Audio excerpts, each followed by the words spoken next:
Hello everyone, and welcome back to another Chit Chat with Cass episode. A lot of you have been asking when we were going to do another Star Wars episode, especially this one. We have made it to Return of the Jedi, and as always, I have my dad here for another Star Wars episode. Hello. So, Return of the Jedi is kind of special because it's my favorite. And it's my favorite. So, we will see how long this podcast is. We'll see, because it's both of our favorites, so I've been looking forward to doing this episode, and I know a lot of you have been looking forward to it as well. So we watched the movie a couple weeks ago to get my outline and everything, but I think we're both pretty knowledgeable about this movie, so it shouldn't be a problem. Never seen it.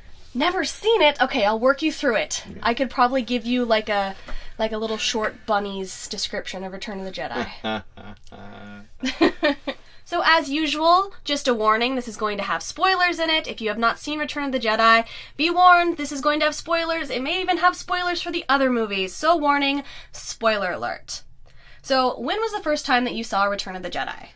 I saw it about a week after it came out in theaters. You waited.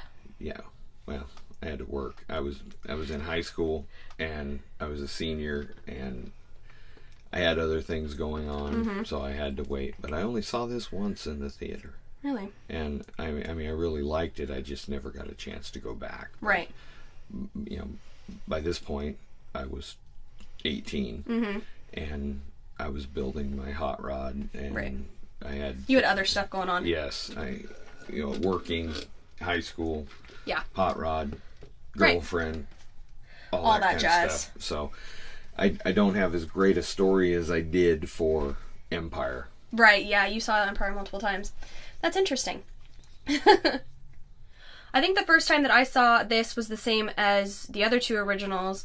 Well, it was probably not the first time, but I don't remember like the exact first time that you showed me the movies. I remember the conversation. But I have like distinct memories of watching all three on tape in our garage. We used to have a couch and a TV that was set up by the couch. And you were like working in the garage, and I was snuggled up on the couch with a blanket watching Star Wars. Yeah. I have like vivid memories of that. And especially for Return of the Jedi. Yeah. Because Return of the Jedi has like always been my favorite. I don't know why. Like, I just always have really liked it. See, it's my favorite for the reason of Luke comes into his own. Yeah. Mm-hmm. And Luke is the hero. Yeah. You definitely see it. And that's why I like Jedi the most. There's a lot of reasons why I like Jedi, but yeah. Alright, guys, so this movie starts off with a large ship. Shocking for a Star Wars movie. Yes. Heading towards, like, the second Death Star, and Vader's shuttle arriving on said Death Star that's in pieces, not complete yet. I am here to put you back on schedule.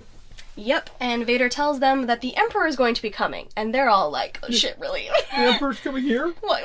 We'll double our efforts. That's like when, like, the big boss is coming to work, and you're like, shit, are we ready?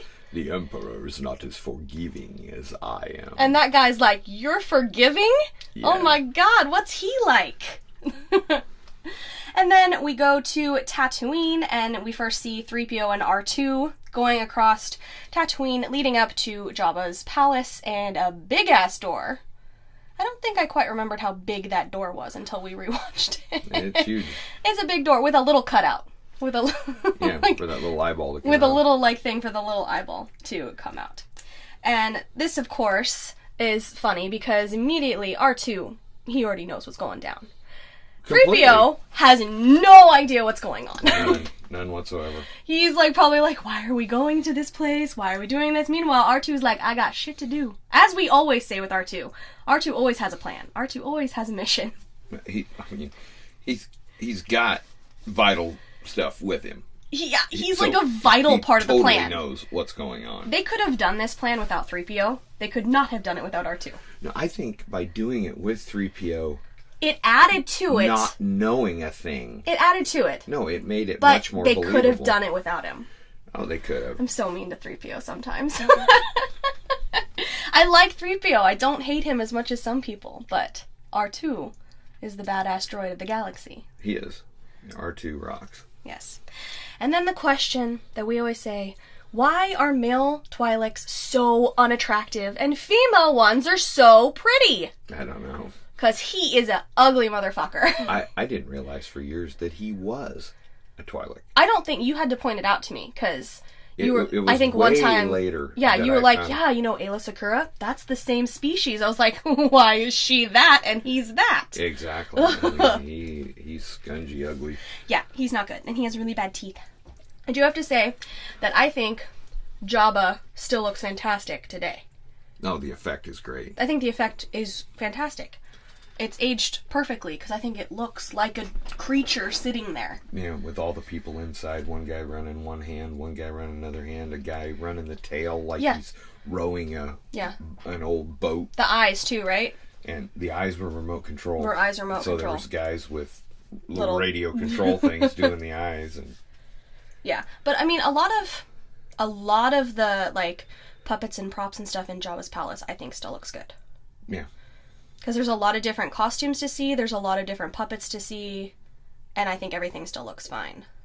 Yeah. But I think that about a lot of the original stuff, so... No, I'm fine with it. I mean, even when you go back to Empire and you see the stop motion of the it looks good too, yeah. And the Tauntauns, I'm fine with that. It doesn't faze me, so everything in Jabba's palace, I think looks great at this point. Yeah. And then we have, of course, Luke's holo message, basically, like, offering the droids as a trade, and 3PO... Both are hardworking and will serve you well. What? What did he say? That Luke right up there. Yes, there is a Return of the Jedi Luke sitting not far from us. I tried to put the Falcon up there the other day and it fell down. I was convinced I was going to break the radar dish off, but I did not. Oh, that's good. Then we have to put a square one on it. I know, right? Yeah, and so once again, it just goes in. R2 completely knows the message he's doing, all of this, and 3PO is just like, what the fuck? Which is actually kind of sad, because he's like, oh, Master Luke doesn't want us anymore. Poor guy. And then, of course, we go to Jabba's favorite new decoration, which is Han in the carbonite, hanging on the wall. Yeah. I will have a Han in carbonite fridge or coffee table in my lifetime. My buddy from across the street texted me a picture the other day of the Han in carbonite refrigerator. Does he have one? No. Oh. No. He's saying that I need one. See, the fridge is pretty cool, but I've seen, like, have you seen the coffee table that is literally, like, the actual size? That, like, a long-ass coffee table with glass over the top? That would be badass. Would be super cool. And then, when we were watching it, you noted the new Jabba Palace song is different. Yeah, Jedi rocks. Yeah. I'm not, like, a huge fan of that change. I think I like the original better. I like the original song better. Mm-hmm. But I like the original puppet for Snoodus. I can't think of her name. Mm-hmm. But they had a wire going from the microphone to her mouth. Mm. So they would pull the wire through the microphone and her mouth would go closer. Right. And so it looked like she was singing it. And to me, I really liked that version versus the total prequel looking CGI. She's a cartoon essentially. Like, that CGI does not look good in it. And the Yasm when he comes up and screams. Well, especially when it's like, it has to blend. Because everybody around is either real person, puppet, prop, and then it's a cartoon character.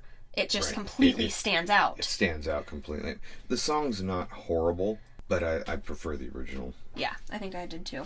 And the girl falls down what is it? The pit of death. Yeah. The Rancor pit. The Rancor pit. And yeah, I do have to say, I like when, like, the singer stops and she's like, whoa! Uh-oh! Because the chick falls down. No, that is a good addition there. Yeah. I like that. And then, of course, we go to Chewbacca and the mystery bounty hunter's entrance. Bosk. It's just a little itty-bitty. No, not Bosk. Bausch. Bausch, yeah. Just a little itty-bitty bounty hunter. Yes, a little tiny one bringing in It's a little Wookiee. tiny bounty hunter bringing in this huge-ass Wookiee. That's fascinating. And, we up the price for Chewie. Yeah. So anyway, the bounty hunter pulls out the thermal detonator, and that's why, the price has to be upped. Yes, exactly. And in this little scene, like, 3PO gets, like, green slimed, and I always thought that was disgusting. Yeah. In that part. Yeah. Jabba smacks him. Yeah. Schwack. Yeah. You don't work for bad guys. Don't work for Jabba. Don't do it, man. And then I have to note, like, Chewbacca's hair looks really different in this movie. Yeah. Like, it's really messy. It's really messy. It looks very different. He didn't have any Aquanet to spray it down.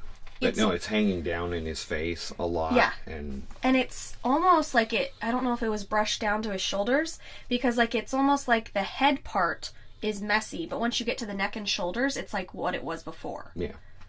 But you can pretty much see it. I mean, you can see it in Jabba's palace, and it looks different. All the way to Endor, it looks different. It's consistently weird throughout the whole movie. It never really affected me in the beginning of this because he's pretending to be a prisoner. So he may not have his brush. The fact that it's like the whole movie, though, it was right. costume choice or it must have been whatever they did for that. And then Lando's entrance. Yeah. There. Well, it's telling the viewers that Lando is already there. I'm gonna pull down my mask so you can see it's Lando Calrissian. As if we couldn't already tell that was Billy D. Williams. That's one of the biggest things that people talk about this movie is why did they make him do that? I mean, it's, oftentimes a lot of actors or people behind the scenes will say producers and directors think the audience is stupid. Yeah. So they have to make sure that you catch it's Lando. He's there. Yeah. I mean, I know you can completely see his face, but let's just pull it down so you really see that it's Lando there. Yeah, I do. I always make fun of that every time we watch it now. It's obvious it's him, but the director just must not have thought anybody would know. I guess not, because I have no idea. So, obviously, you've seen this movie. If you're listening to this, the bounty hunter is Leia. And apparently there is like a Force Destiny cartoon out now that shows how she got that bounty hunter outfit. Oh, that's cool. There's been like a lot of them. There's also one like the Ewoks giving her dress and stuff like that. Everything is very told me about that everything's very outfit related, apparently. And now, the Ewoks had brushes because they brushed out her hair. Yeah, her long ass hair. Oh, wait, that's down the line. That's down the line a little bit. And then I say this every time we're watching this movie. Fucking wind chimes. Yeah. Girl, you had one job, and she walks through the palace and hits the damn wind chimes. You're trying to rescue your boyfriend, and you hit the damn wind chimes. But it's pretty obvious that Jabba already knew. Oh, no, they totally knew. I just have to say it every time, because it's so funny. I have to, question, is that, please hit the wind chimes, or you can't see shit out of that, and you accidentally hit the wind chimes, let's just leave it in the movie. I think it's probably an accident. Because every time I watch it, fucking wind chimes. Because if I put on my Vader helmet or my clone trooper... I tried to ride my bike with my clone trooper helmet. Yeah. And I couldn't see shit. Yeah. Everybody says that has to wear a mask. Yeah. And any sort of Star Wars. But like you said, you have to think that Jabba already knew something was off. All of his little minions are all there waiting for them to try something. And they're covering 3PO's mouth. Yeah, they knew it didn't matter if she was going to hit the wind chimes or anything like that. So then, obviously, something else. When the damn carbonite slab slams to the ground, that might have woke everybody up, too. Yeah. Slightly. As she's, de-thawing him and all that fun stuff. So then, yes, obviously, she does the little buttons or whatever on the side and unfreezes him, and then he falls out, kabam on the ground, wake up! Yeah, right on his face. Yeah, that's always great. And he has the hibernation sickness. He has the hibernation sickness. I can speak, I swear. And he can't see, and he doesn't know where he is, and all that fun stuff, and then, Han and Leia cuteness. Who are you? Someone who loves you. It's cute. It's on a different degree than Padme and Anakin lines. No. None I like it. None of the lovey-dovey stuff between Han and Leia phases me. I go with it. Yeah. It's just when you get to Padme and Anakin rolling around on why But it's like I think I've said it like so much, but you know why some of the lines are less corny. If either one of them, Harrison or Carrie, would have been given some of those Padme lines, they would have changed it. They would have. Both of them would have been like, no, we're going to do this instead. Of course. And no, it's totally believable. And yeah. I'm totally good with it. Yeah. So I guess it's like safe to say that, you know, Luke was the backup plan. Because, I mean, if they could have got him out like that, okay, that was easy. We'll just be on our way. Lando will probably get Chewie out. Yeah. But Luke was definitely the backup plan, just in case. Which makes sense. And I pretty much think they knew everything was going to go to shit. No, yeah, definitely. That's why, like, Luke wouldn't have gone with them. Like I said, like, if we can get out, great. If not, Luke, you better stay behind in case we all get imprisoned. Yes, exactly. One of, like, Leia's last lines, like, there's two little last lines. And, like, I never noticed this until Carrie said it in an interview. She has, like, no lines while she's in the damn bikini in this movie. One of her last lines after, like, they're grabbing Han and he, like, you know, you're being a fool or whatever he says. We have powerful friends. She says, we have powerful friends. That's, like, one of the last lines. She has a couple, what is it? I'm here. She says 2 words in the bikini. Yeah. And then it's like, that's it. Eye candy. Oh, Lord. Different time, my friend. Different time. There's a lot of people that never looked at that gold bikini like it was sexy. I don't. And she was put in a slave outfit. Yeah. It was one of the podcasts I listened to. They said that they didn't realize it was anywhere near sexy until it was on Friends. I know, until Jennifer yes, Aniston had it on for Ross. I don't know. I don't watch Friends either. But they go, that's a thing? Yeah. And now it's like a huge thing and everything. But, yeah. I think there are definitely, like, 2 sides to people. The people that were like, oh my god, like, she's so hot in the bikini. Or, like, people that didn't, like, think anything of it. I mean, granted, I was a child when I saw this movie. Yeah. So I didn't really... My favorite princess was tied to a fucking slug, okay? I wasn't really okay with the situation. Yeah. And, you know, I like what Carrie says to the fans when it was some interview she did where she talked about being in the gold bikini. Mm-hmm. And she was talking to a dad of yes, a little girl. Yes, it was a dad of a little girl that said, what am I supposed to tell my daughter when she sees Princess Leia in this bikini? And her response was basically like, I was put in this bikini against my will and I killed him for it. Yeah. Basically. I used the chain that he had me chained up with, and I choked the giant testicle. Yeah. I don't know if she said that in a couple ones too. And I'm not sure if Disney actually officially did it, but they were outlawing, like, getting rid of the Slave Leia figures. Really? Figures, pops. One of my friends was trying to find a pop, and they were, like, having to get rid of it. Because they don't want... I don't know. It's all Disney. I don't know. It's a different type of situation.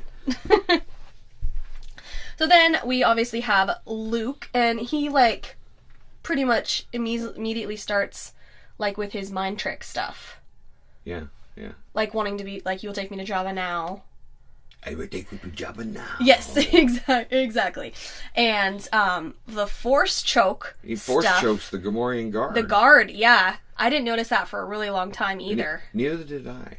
It was like, I thought he was just like pushing him back. Yeah, but the dude grabs his throat. No, he grabs his throat. Yeah. And Luke's choking him. Mm-hmm. Yeah. He had a little too much of his papa in him. He skipped a couple Jedi classes. Yes, he did. He skipped a couple. As the generations go on, the training gets shorter and shorter. Yes, it does. And then obviously we said Lando is there the whole time, and like he's like looking at Luke, like he's already set in place there. He like even like kind of moves closer to Leia a couple times. Yes. Like, which is nice. But I also have to like wonder how long was he there to like infiltrate to where, like, Jabba would trust him. Oh, he would have had to have gotten there early. Like, yeah. Like, he was probably there for a while. Yeah, you'd have to. Because you're not gonna, like, trust a random-ass dude. No, he would have had to have come in and been there for a while. Mm-hmm. Yeah. But then again, Jabba hires scum. Yeah. So it probably wouldn't be that hard to get hired on. That's true. Yeah, with Lando's reputation. Yeah. And Luke tries to do, like, the Force mind trick with, Jabba, and that's not going to happen. Yeah. So that didn't work out too well. I do really like, though, like, when he, like, steps forward and, like, takes his hood off as he's, like, saying it. Yeah. You will bring soul keep to me now. Yes. And it doesn't work. And then he falls down the pit of Rancor death. Yeah. Along with the Gamorrean guard. Yeah. The guy that was like, let me back up, let me back up. Yeah, he's running for the chute. He's like trying to get up. He's trying to get out the door. Poor guy. And the big ass Rancor. How do we think the Rancor looks today? I think it looks great. I think it still looks good too. They cleaned up a couple things when they special editioned it. They can clean things up. That's the difference. Do both. There was when he's moving, when Luke's in his hand and he's moving towards his mouth, it used to look very rear projection. Yeah. Mm-hmm. And they cleaned that up, and that looks better now. Mm-hmm. Yeah, like what? He eats the guard. Yeah. The guard didn't last long. And I love the way he takes the bite of the guard and then turns his head to look at Luke. It's creepy. It's creepy. It's very, very creepy look. Didn't like it. For a puppet. Yeah. Yeah. I mean, it's really good. It's a creepy puppet. That's what's weird. Oh, I didn't think about that, but yeah. And, like, Luke shoves the bone in his mouth. Yeah. To try and stop Wedges it in there. Trying to get out the door again, like... And then, in turn, Luke throws the rock and closes the door on the Rancor's head. Now, see, that... Every time I watch that, I think, why doesn't he use the Force? Mm-hmm. Because... That's a good question. In Phantom Menace... Well, they be pushing buttons. Darth Maul used the Force. He pointed at the thing and then flung it with the Force to open the door when they're on Naboo. Yeah. But, Luke does it manually. He picks it up and pitches it like a baseball. Yeah, that's a good point. So, I don't know if you remember, but I didn't understand why the guy was sad with the Rancor dying. Do you remember this conversation? Yes.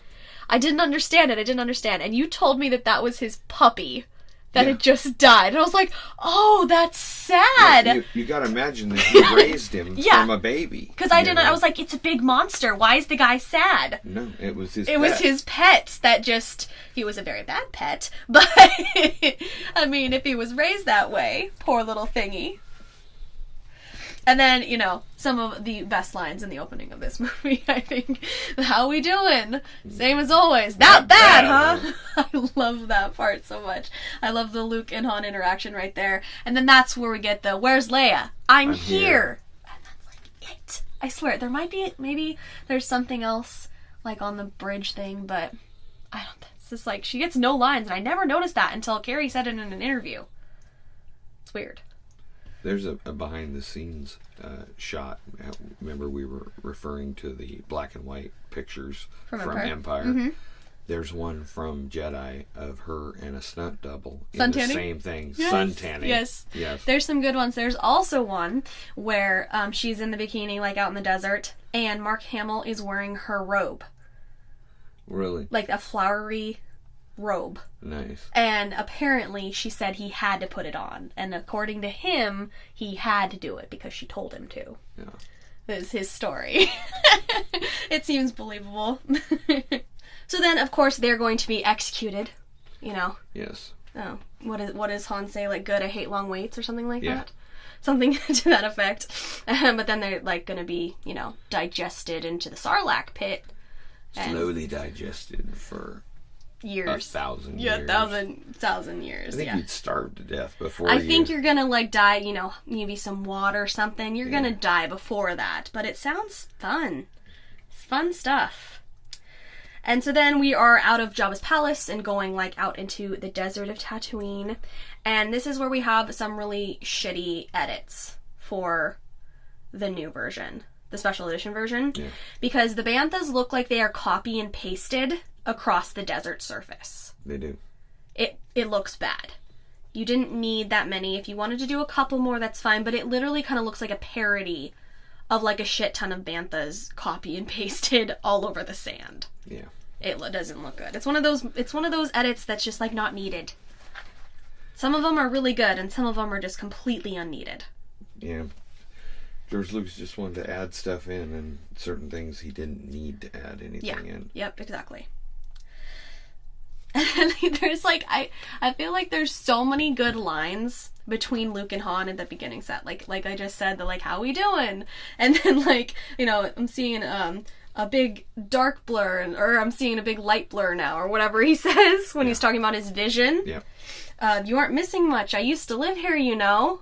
You're gonna die here. Convenient. Like, all those lines are so good. And they're perfectly delivered from Harrison and Mark. They're just great.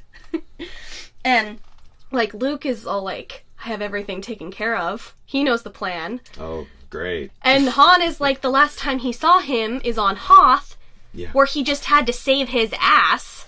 Is literally the last time he saw him. He has no idea what's been going on. You have that line where he says, Luke, a Jedi Knight? Yeah. I'm out of it for a little while. Everyone gets delusions of grandeur. I know. Oh, I didn't mention, like, when, like, Han gets thrown into the prison thing with Chewie. Chewie. Yeah. And you hear him growl, and then he comes wow. That's really, like, Solo, isn't it? Yeah. Wow, I didn't think about that when we saw Solo. Neither did I. That's totally a callback. Call forward. Whatever. Yeah, it That really totally is. I didn't even think about that. Weird. I'm like, kind of, my mind's kind of tripping out because I didn't think about that at all. Yeah, neither did I. But that's like, he's in the dark and then he steps out. Yeah. And that's wow. Good job, Ron Howard. And then he's like petting him. Yeah, like Chewie pulls him into a hug and he's like, it's his human. Yeah.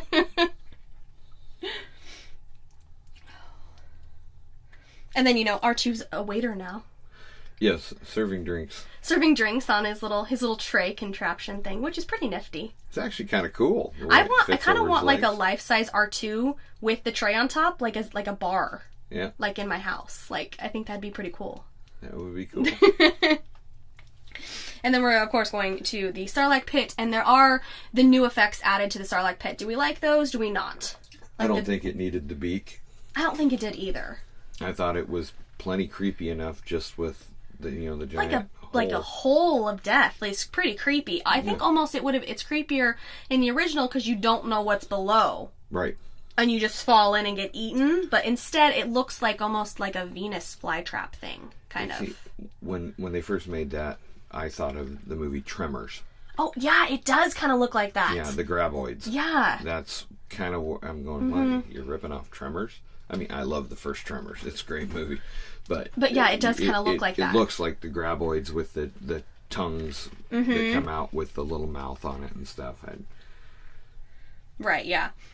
And then, like, another really funny line that I like from Han is, "You'll get no satisfaction from us, right?" And Chewie's like, no! It's so funny. And obviously at this point, like, everyone is in place. Yes. Luke knows what's gonna happen. R2 goes to the edge. Even, like, Chewie's, like, from point. Leia's like, oh shit, please let this plan work. And Han has no idea what's going on. He's looking around. He's looking around trying to see, because he can't see. He can barely see anything as it is. And he's like, great, we're all gonna get eaten. But that's when the plan starts, and R2 launches the lightsaber. Yes, he goes out to walk the plank. Yep, and he jumps down, and then springs back up and grabs the lightsaber, flying through the air. I think all that He part. pops that little 2-finger salute. Yes. To R2, and I think this whole part is, like, epic. Him I love flipping up off the, like, little diving board thing, like, grabbing the lightsaber. Reaching up for the saber.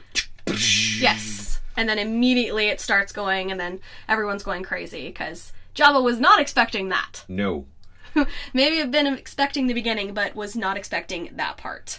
But Boba Fett was right on top of that. Yes, he fired his rocket pack and flew out there. Yes, this is true. And, like, still, like, throughout this part, like, Han is still kind of, like, going, like, what the fuck is happening? Because like we said, like he still can't see. He still can't see. You probably hear the lightsaber. But at this point, we're like knocking off other people into the pit. Yes. People are flying here and there. A lot of Wilhelm screams. Yeah, oh god, I hate that scream. I hate it. I hate it when I hear it in other things. I'm like, you couldn't have pulled someone off the street and had them scream into your cell phone for a different scream. It actually takes me out of a movie when I hear it. Yeah. It can be like a dead serious movie, and I'll hear it and I'll be like, it's ruined. This scene is ruined. Yep. I don't like it. But you notice when Boba Fett lands, he's not worried about Lando or the Wookiee. No, he's worried about the Jedi He with goes the lightsaber. right for the Jedi. Yes, exactly. And in all of this commotion, Lando falls off. Yes. And is like hanging on. No, thank you. Yeah. That would be so terrifying. And you know, I'm sure you've seen it. You've seen the really bad kick that Luke does, right? Everyone talks about it online, okay? It's like when they're on like the... and this guy walks up, and if it would have been a better angled shot, it would have, stunt-wise, looked like Luke kicked him. But this shot is side by side. You can see his kick is about a foot away from the dude's head, but he snaps his head back as if he's been kicked. Ooh, I haven't noticed that. It's bad. And everyone jokes, no, it was a force kick. It was fine. It was a force kick. I'm good with that. I'm good with that too. But it's pretty funny when you watch it because it's like, ooh, that would have been better from a different angle because he didn't kick him. You have to look for that next time you watch it. Okay. And then that's kind of like when Chewie says something to Han, and Han's like, Boba Fett, where? Yeah. And he turns around and knocks him off. He hits his rocket pack and activates knocks him off. And this is a reason why I don't need a Boba Fett movie, okay? His demise was from a guy that couldn't see properly. Yeah. And accidentally hit him down a Sarlacc pit. Yeah. And I realize in some versions, who knows if they're the case, that he crawled back out. But the comic book version where he gets out, there's an explosion in the sand, and he crawls out of the hole. Who knows if that's canon anymore? But it was a comic book. Who knows anymore? But Boba I do. Lived. It's like a complete accident that he gets knocked off. Once again, I completely love the interaction and the dialogue and like Harrison's delivery of it. It's really funny, but I'm just like, I don't need a Boba Fett movie. I'm not a huge Boba Fett fan. I'm not. Some people are so obsessed with Boba Fett. So are you a fan of the Fett? I've always been more of a Star Wars fan. He's always been more of a Star Wars fan.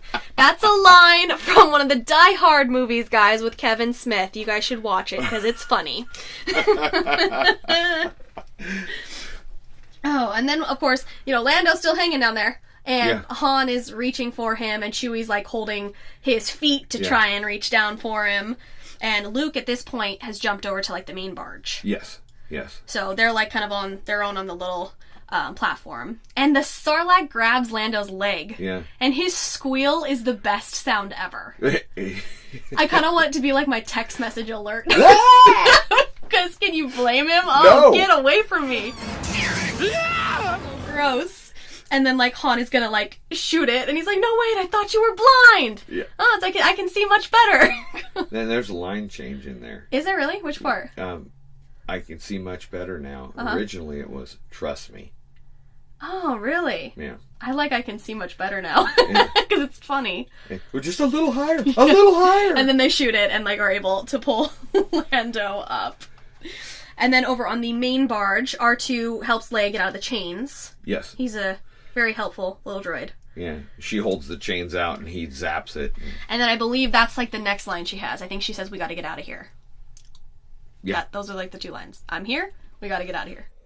And so obviously at this point of the movie, Leia has already killed Jabba with the chains that they chained her up with, wrapped it around his neck, and essentially strangled him. I used the chain that he had me chained up with. So a lot of people debate if she used the Force to kind of pull at the chain to be able to like pull it hard enough to like kill him. And then also, random side note, in the book Bloodlines, which is a Disney book, it ties into Force Awakens and Last Jedi or whatever, there's a story arc where someone actually recorded Leia killing Jabba and shows her like the video of it decades later. It's kind of interesting. But yeah, Leia killing Jabba is kind of a big moment. Yeah. And 3PO's been knocked over and his eyes getting picked the out little by rat, Salacious Crumb. The little rat thing is... Yeah. Oh, creepy little pet thing. And Luke is over with the lightsaber, like, deflecting blaster bolts and all that fun stuff, and tells Leia to point the main gun at the deck. He gets shot in the hand. He does get shot in the hand and brings it down, which you can see in Force Awakens and Last Jedi. Yeah. Nice touch. Very nice, yes. Nice touch. Pointed at the deck. Yeah. And then the droids jump up. Well, R2 pushes 3PO off. Yes. And then he just bails. he bails. He knows what's going to happen. And then Luke obviously goes over with Leia and they grab the thing, and it's very reminiscent of New Hope, swinging across. The swing across, yeah. And then they're swinging across as it blows up, essentially. Don't forget the droids. Don't forget the droids, yep. And then they pick them up, and then they're going across Tatooine. Yeah. And that's pretty much the opening bit of this movie that everyone says doesn't fit properly into the movie. That's a lot of reason why people like Empire better. They think the whole Tatooine bit doesn't fit into the main storyline. Well, you had to rescue Han. You had to rescue Han, but they just, like, for the first part of the movie, you're away from the war. Is what a lot of people... I don't have an issue with this.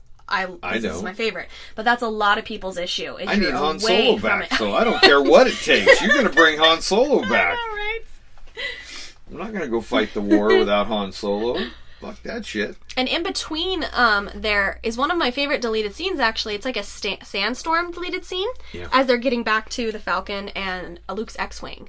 And I really like that scene. It's great. It's like on the Blu-ray if you guys want to check it out. But obviously it was cut. But I think it's a great scene. I think one of the lines, once again, hilarious lines from Han in the beginning of this movie.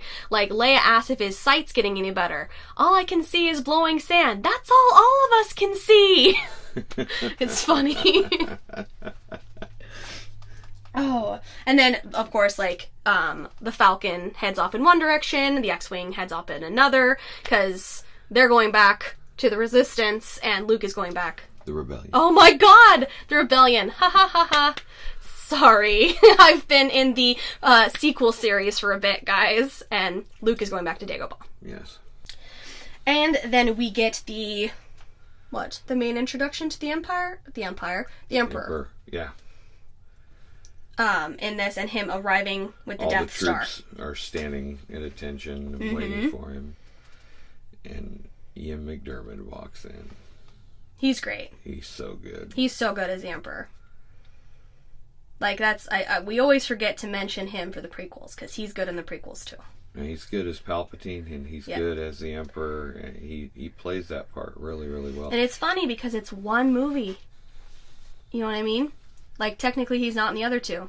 He is in re-edits. But technically, it's just Return of the Jedi. Yeah. And he's still such a good character. Such a good villain. Yeah, and he doesn't seem like such a bad guy. I mean, he's... No, he's like one of those, like what is a good... Like, one of the nice people that want to give you candy to come over to the dark side, because I'm a nice person. Yeah. I'll help you. And then once you get to know them a little bit better, you know how freaking evil they are. But he's, like, likable. Yeah. He's, like, that's probably why he went so far. He had to have a political career first. Yes. People have to like you. Yes, he's a politician. That's right. Oh, and then, so we first go to Dagobah in Yoda's hut. And also, God, I just forgot how many lines in this movie I really like. Like, you know, when 900 years old you reach, look as good you will not. Look at so old to young eyes. I love it. Spoiler alert, he ain't gonna make it to 900 years old. Luke ain't. No. Luke ain't gonna make it. Oh, that's so sad. And then, like, Master Yoda, you can't die. Strong am I with the Force, but not that strong. Mm-hmm. And then he tells him basically that he has to confront Vader, or only then a Jedi you will be. Yeah. His, like, last little moments as he's dying. Him dying used to really make me sad when I was a kid. It's like, what do you mean Yoda died? It's so sad. Well, the story behind that is that he should have died years ago, but he used the Force to he was stay holding alive, on. to hold on, Yeah. to get to Luke.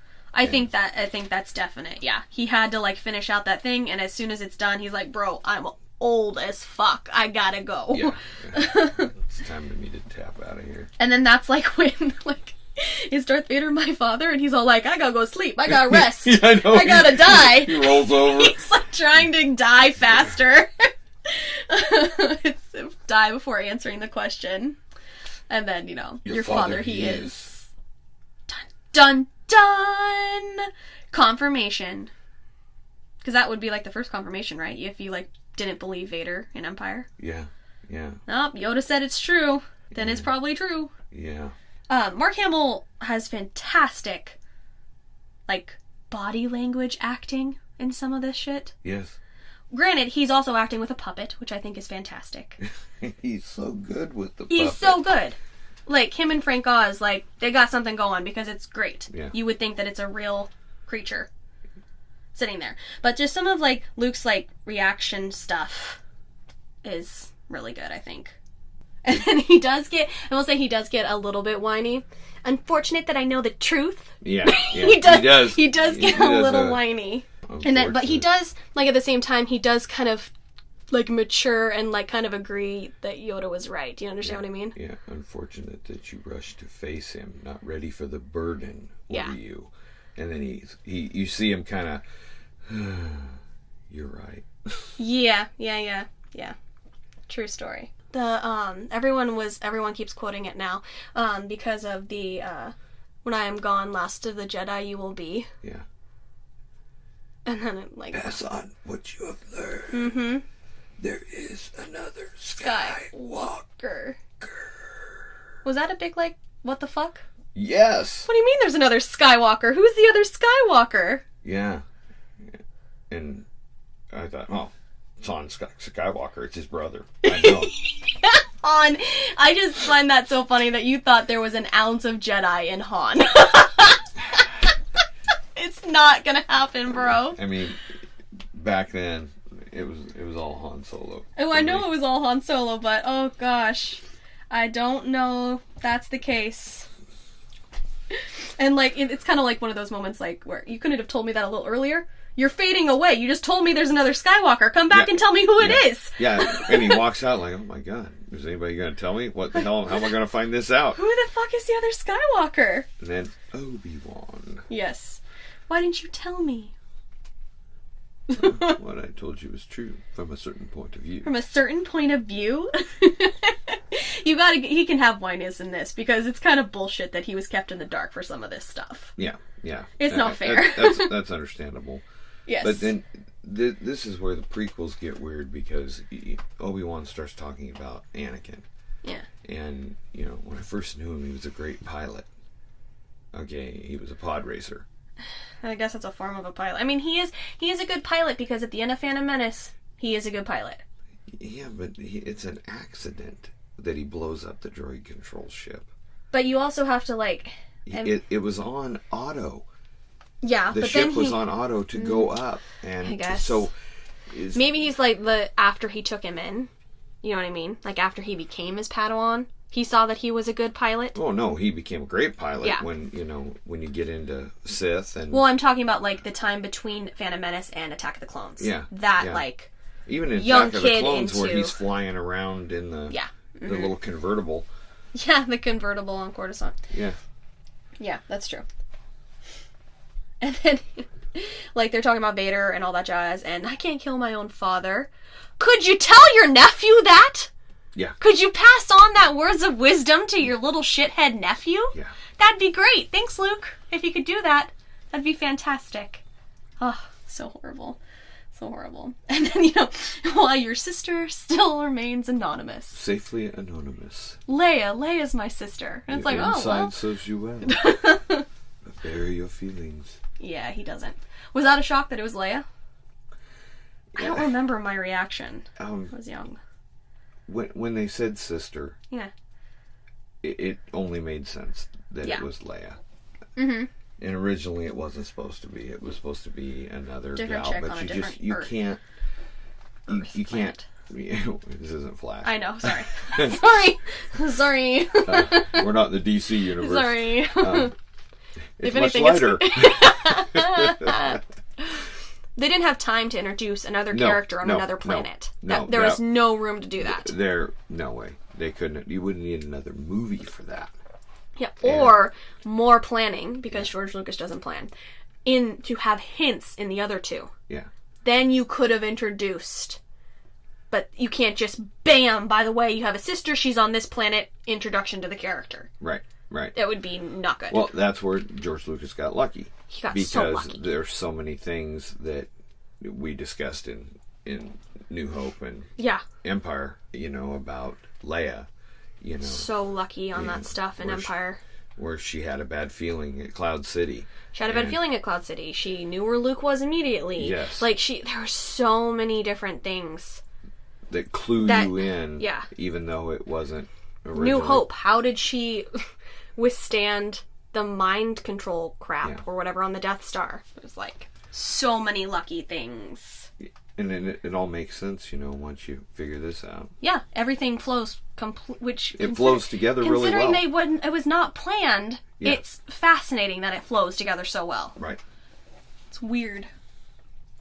So then we jump back to the Alliance. And, Mon Mothma is talking about everything. It's kind of like the meetup with everyone around the circle table thing. All the big wigs of the Alliance are in the room. General Madine. Yeah. Admiral Akbar. Mm-hmm. All that jazz. All that fun stuff. And they're talking about the Bothans that died for the information. Because the Bothans died for the second Death Star, everyone.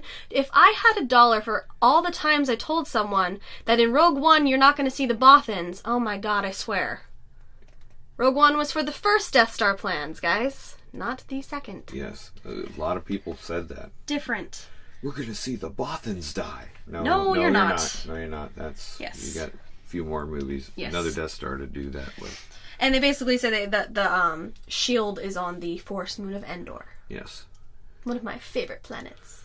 I love it. They shot it in Northern California, around the redwoods. Mm-hmm. It's beautiful. My Twitter bio says that I'm from the Forest Moon of Endor.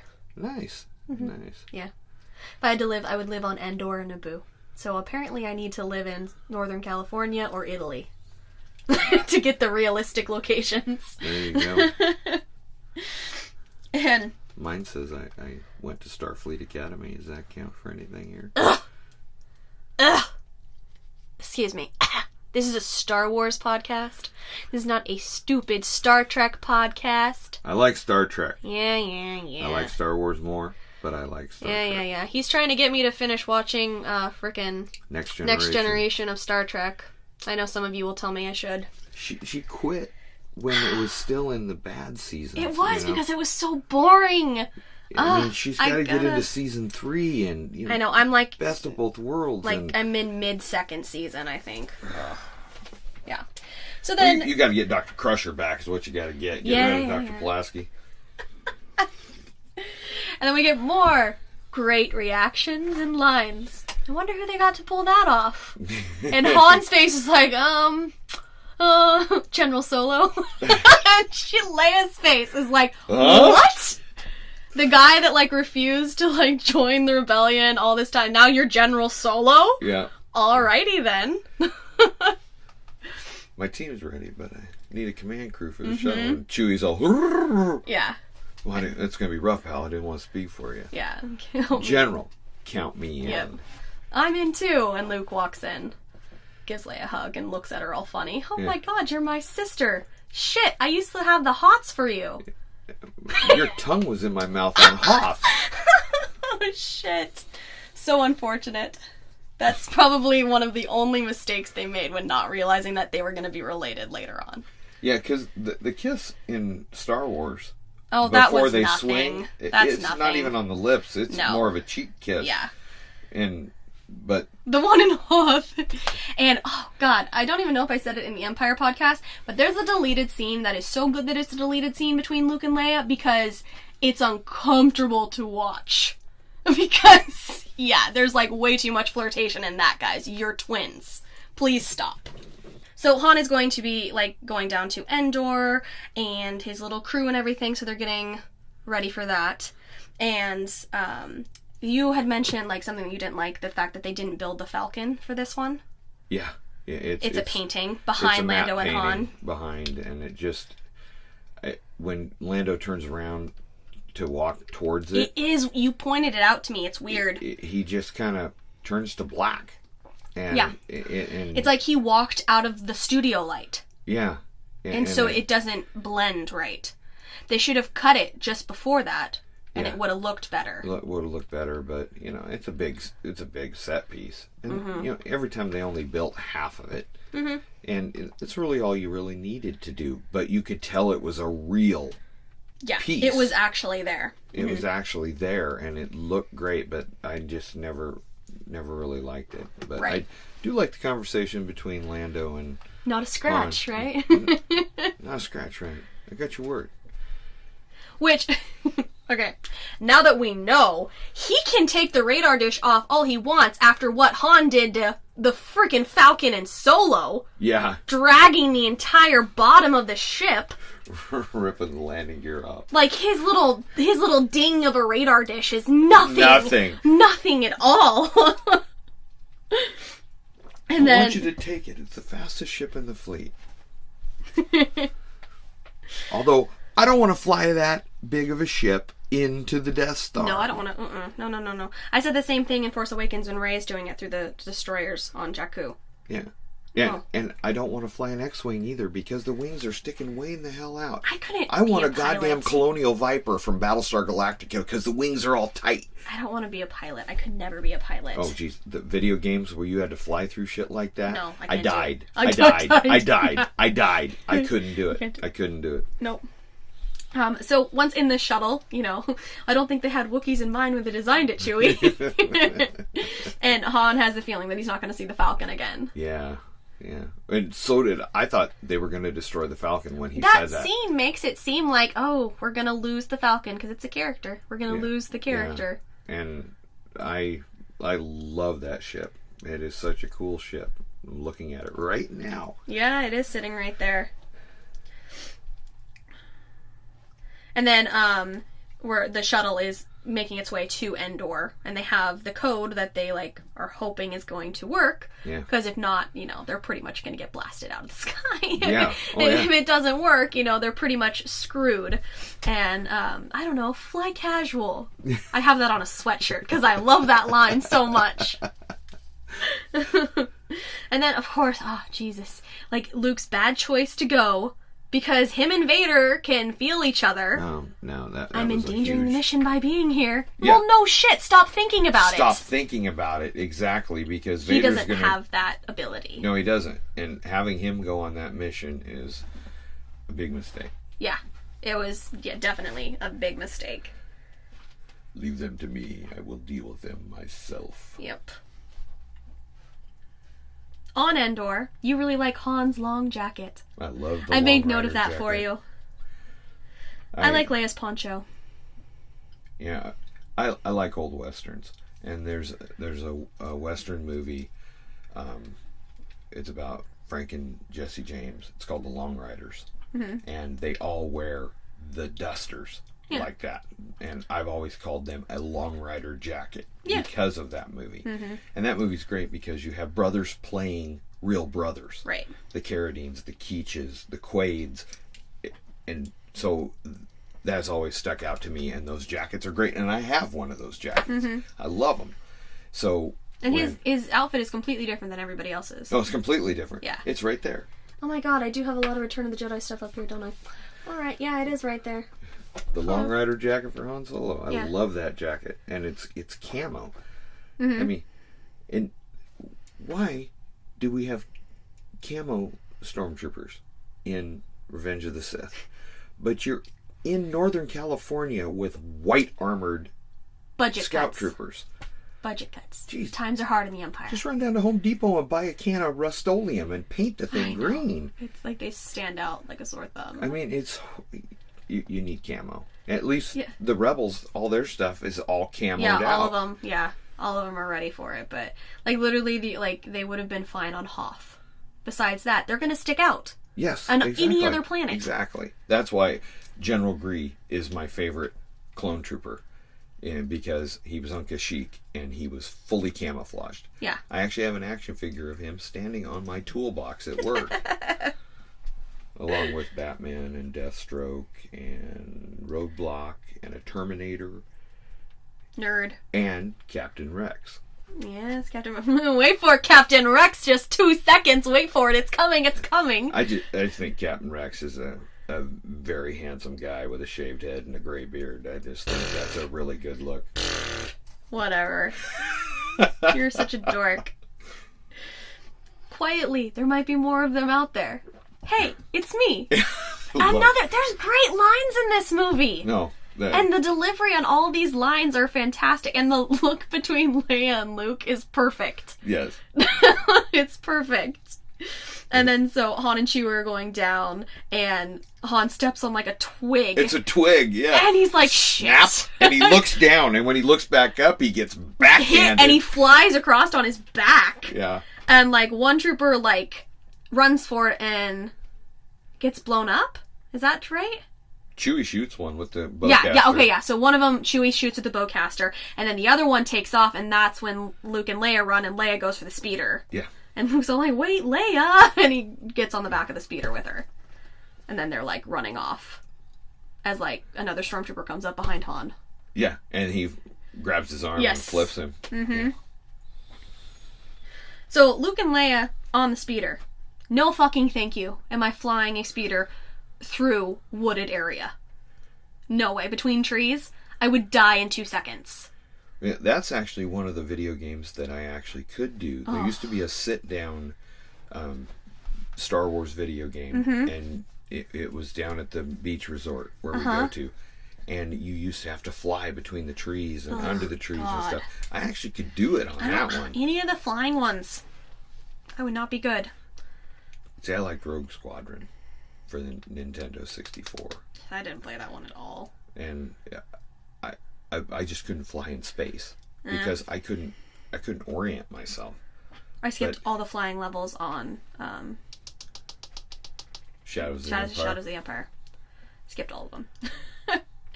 So, and then at one point, Luke actually jumps over to his own speeder while they're like flying and all that fun stuff. And then you had said that doing the Endor flying stuff would be more of a better idea because more people could relate to flying in between trees. Yes. You know what I mean? Yes. Like, you make that point every time we watch the movie. Yeah. That it's, instead of, like, flying in space, you know, none of us have flown in space. You know, even when they fly into the Death Star, you've got all the pipes and stuff like that, but you can't really relate to that. But, I mean, just drive through the woods. Imagine if the trees were closer than that. Yeah. Or, you know, I ride my mountain bike on trails in the trees, and if you go off the trail and you're going to smack a tree. Yep, exactly. And then the you always like the effect was walking through like a forest. Oh, they shot it with a steady cam, and they just walked through the cameraman just walked through the forest, and then they had it sped up. And it's a great effect. It still looks good. I think it still looks good. Yeah. I mean, sometimes when you see the speeder bike, it's a little bit, you can tell it's composited on there and stuff. But it's still a great effect when you're flying through the woods going so fast. Have you ever seen the behind the scenes pictures of them filming that? On the speeder bikes? Yeah. They were so high up to film it. Yeah. It was crazy. They're like super high up. I think in one of Carrie's books or something, maybe? Or something. Like, she said that they would bring books to read up there because it was too much of a hassle to climb back down in between shots. They'd both just stay up there. So, like, under their ponchos was, like, books or magazines. Or chocolate milk and cookies. Yeah, that's what Carrie brought to Warwick Davis, because that's sweet. I love that story. So, then Leia is shot off, and her speeder explodes. Luke is, like, on speeder, like, against the trooper and falls off. And then that's when he, like, pops back up with his lightsaber, deflects the blaster bolts, and blows that up. Yes. And that's, like, the first time you see a lightsaber do that. Does he deflect the bolts on the sail barge? That's what I was just wondering. Because I was thinking the first time we see a lightsaber deflect laser bolts is this speeder bike on Endor. See, part of me thought that, that's curious, because part of me thought that he, like, whipped the lightsaber over and, like, did that on the barge. I don't know, everybody. Watch the movie and tell me. Yeah, I can't remember that. Can't remember. But I do like how he deflects the laser bolts and then he cuts the nose off. Yes. Which is basically the stabilizer. Yeah. Mm-hmm. And the thing goes whoop, whoop, whoop, whoop, whoop. Round in circles and bam! And then Luke is obviously walking back. Mm-hmm. However far they went. Those bikes are fast. They're fast, and it's all a forest planet. I hope you know which direction you're walking. Yeah. I mean, I guess he's kind of got the Force going for him. But Han and, like, the other, like, guys and the droids are all waiting and everything. Yeah, and the team. The whole team that went down to the whole, like, strike team that went down to Endor. Yeah. Is waiting. And, like, Luke turns around the corner. Where's Leia? We got separated. Thought she was with you. And then they, like, go and look for her. Which is partially ridiculous because they were sent there to do it for a purpose, and something tells me they probably would have got yelled at if they spent their whole day looking for her. No, they would. Instead of... It's the same thing in Attack of the Clones, where Anakin's all, we gotta go back, and Obi-Wan says, what would Padme do? Oh, she'd leave my ass behind. That's the same type of thing that I'm saying. Leia was like, probably like, we went down to this planet to turn that off, and you guys spent the entire day looking for me? I was fine! Yeah. But he does send the assault team to the bunker. Yeah, but still, like, guys. And then Chewie got hungry. Not quite, but anyway, you get the Ewok introduction. Wicket. Yes. Wicket walking up. I love Ewoks. Challenge me on that.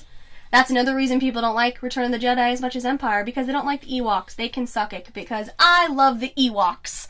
I want an Ewok. One of my dogs looks like an Ewok. Yes. I love it, and I love how he's like poking her with a stick. Has no idea what she is. Yeah. It's adorable. You know, originally, George Lucas wanted it to be a planet of Wookiees. Yeah, that wasn't going to happen back then. And they wanted it to be primitive Wookiees. But by this point, you've already established that Chewbacca is very technical. He's not a simple, creature. He's very complex. And so they said instead of doing tall Wookiees, they would make them short and make them Ewoks. Yep. I think Ewoks are adorable. I like Ewoks. I don't have a problem with Ewoks. And then she wakes up and, he's still standoffish until she has food. That's why she thinks, like, he's part dog. Because he's like, oh, food? Okay, I'll be your friend. I'll sit right by you. Yeah. And then he gets afraid when, like, she takes off her hat. It's a hat! See? I think it's adorable. I think it's a great interaction. And then from there, like, Wicket hears something and is, like, all on alert again. Yeah. And I've never been able, like, after they roll over the log, after, like, the blaster goes, and, like, Leia's looking out, she has her blaster out, I can't see where the blaster bolt comes from. I'm always looking. I try to look, and I can't tell where it comes from. It's just, like, somewhere in the trees. Yeah. Considering we just said the stormtroopers stand out. Yeah. I don't know where he shot from. He was holding his hand way up above his head. It was just like, let's guess. So the stormtrooper comes up behind Leia, and Wicket, like, hits him and distracts him, basically. And then she hits him with a big a big-ass log. What's the point of the helmet? Please tell me what the point of the helmet is. There is a lot of that in the Ewok battle. You think? In the end, where they're pounding them with rocks and stuff. Well, yeah. What's the point? What's the point of the helmet if you're going to kill them anyway? I mean, they made a paper mache. Yeah. And then, so, after that's taken care of, like, Leia starts to walk one way, and Wicket's like, no, we're going this way. And he takes her that way. And that's the introduction of Wicket and Leia. There's also, I think I said the Force Destiny cartoons have Leia getting her dress, but also have more of Wicket and Leia. I haven't seen that. I've seen bits and pieces of some of the stuff. That's cool. So then back on the Death Star, we're in the, what is this, the throne room? Yeah, it's basically a throne room, yeah. Yeah, with Vader and the Emperor. Did the red dudes do anything? Nope. They just stand there and look cool? Yep. And that's been a big complaint from people forever because they just stood there and looked cool. Do we think that they have the potential to do what Snoke's red dudes did? Yes. Okay, yes. so they could do that. There was rumors back in the day that they were the reanimated corpses of dead Jedi. Well, that's interesting. Yeah. That's a little much. That's a lot much. Why don't you just train a bunch of people and call it good? That's why I enjoyed it in The Last Jedi when the Red Guards actually did something. Oh, yeah, it was Even though awesome, they yeah. were a little behind protecting their dude. Yeah, they didn't catch that. He's in 2 parts. Oh, shit! Shit! We're so fired. So then Vader is basically telling the Emperor that he knows that Luke is on Endor. Yeah. That's like the whole point, and like I felt him and all of that stuff. And Are you sure your feelings on this matter are clear, Lord Vader? yeah, and he also doesn't the Emperor like say like something strange that I have not. Yeah. That is odd that he wouldn't. It's probably because Luke is like Vader, Vader, Vader, Vader in his head. No, totally. He's like totally. putting out a beacon Yeah. of where he is. I'm right here. I'm thinking of you. I'm thinking of you. Daddy. Yeah, jeez. And then Han and Luke find Leia's blown up speeder, and they think that she's barbecued. Yes. There would probably be pieces left, guys. Yeah. Something. Find a leg here. Barbecue arm princess. Here. Yeah. Yes. Luke should know. He's had relatives that have been barbecued before. Yes, That's a he mean has. joke. Ooh, That's such a mean joke. That's bad. To be fair, Mark Hamill tweeted one time, the hottest couple in Star Wars is Uncle Owen and Aunt Beru. Oh. Oh, that's tragic. And then this is when Chewie smells something. And what Chewie? And like he grabs the trap and they go up in the damn trap thing. The net. The net thing, yep. Yeah. Always thinking with your stomach. Han, can you grab my lightsaber? Yeah! He's like spinning around as he's trying to grab it. And R2's like, no, I got this covered, guys. I'm not sure that's a very good idea. And then they all drop. It's a very long drop!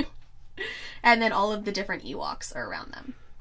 All the different Ewoks look completely different from each other, which I think is fantastic. They do. Yeah, I think they look Because it's great. not like the same costume over and over again. All of them have their own little signature look. And their eyes blink in the Blu-ray. They are, yeah. I don't really care. They could blink, they could not. It's okay.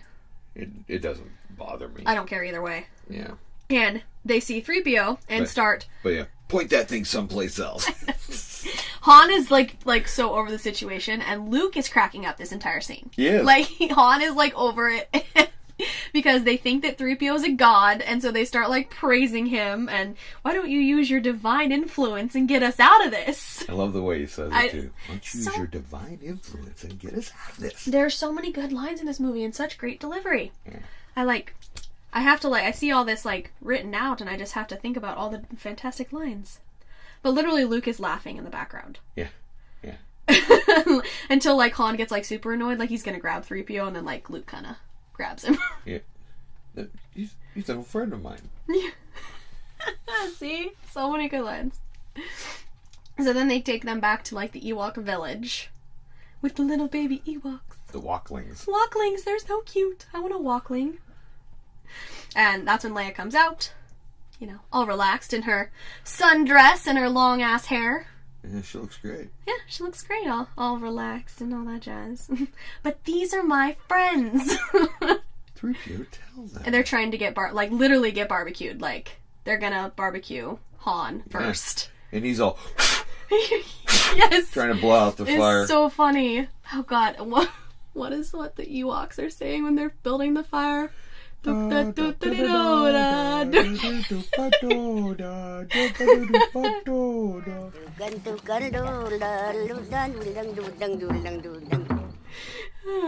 Ripio, tell them they must be set free. And like 3PO tries to say something, and what does Han say? Something tells me they didn't get the message or something like that. Oh. You know what I'm talking about. It's all of it's so funny. Something tells me that didn't do us very much good. Oh, man, I'm really I slipping don't know. I'm slipping on lines Oh tonight. no. Somehow I got the feeling that didn't help us very much. And then Luke basically says, like, tell them you'll like use your magic if they don't listen to you. but Master Luke, what magic? And Luke lifts him up. Yes. And all the Ewoks freak out. Yeah, because he's flying around. Because he's flying through the air, and they like pretty much stampede Leia back into the little hut because they're pushing her backwards. And then they like set them free. Yeah. And it's all cute and Han and Leia moment with their spin kiss. Yes. It's cute. And R2 gets chopped up and drops on his face. Yes, and then when they put him back up, he shocks the Ewok. Yeah. He's like, you little fucker! Shock, shock! And the Ewok is, like, running away. He's zapping him in the ass. Yes! I do that. really like when, like, Wicket walks up and is, like, standing on his tippy toes to look at R2. He's looking trying to look inside. Yes, he's, like, tilting his head all weird, like, trying to check him out. Because, really you know, I'm pretty sure they haven't seen a droid before. Oh, yeah. Like, 3PO, okay, that's different. They think it's his god. But R2 looks quite a bit different than 3PO. Any of these, like, you know, Luke walks over and, like, is like, thanks 3PO or whatever. Any of the trio shots, kill me now. Yeah. Because you don't get it no more. No more. Unless you pretend that this is the end of the series. This movie here. Yeah. Because you don't get no more trio. It makes me sad. We go to, like, 3PO telling the story. Which I've never quite caught how much we jump around in this story that he's telling. To, like, the Ewoks? Yeah. You know what I'm talking about? I feel like it, like, jumps like crazy around while he's, like, telling this story or whatever. Well, he talks about Obi-Wan, and then they go to Hoth, and... But it, like, feels like he goes to Hoth, but then, like, the Millennium Falcon came back and they blew up the Death Star.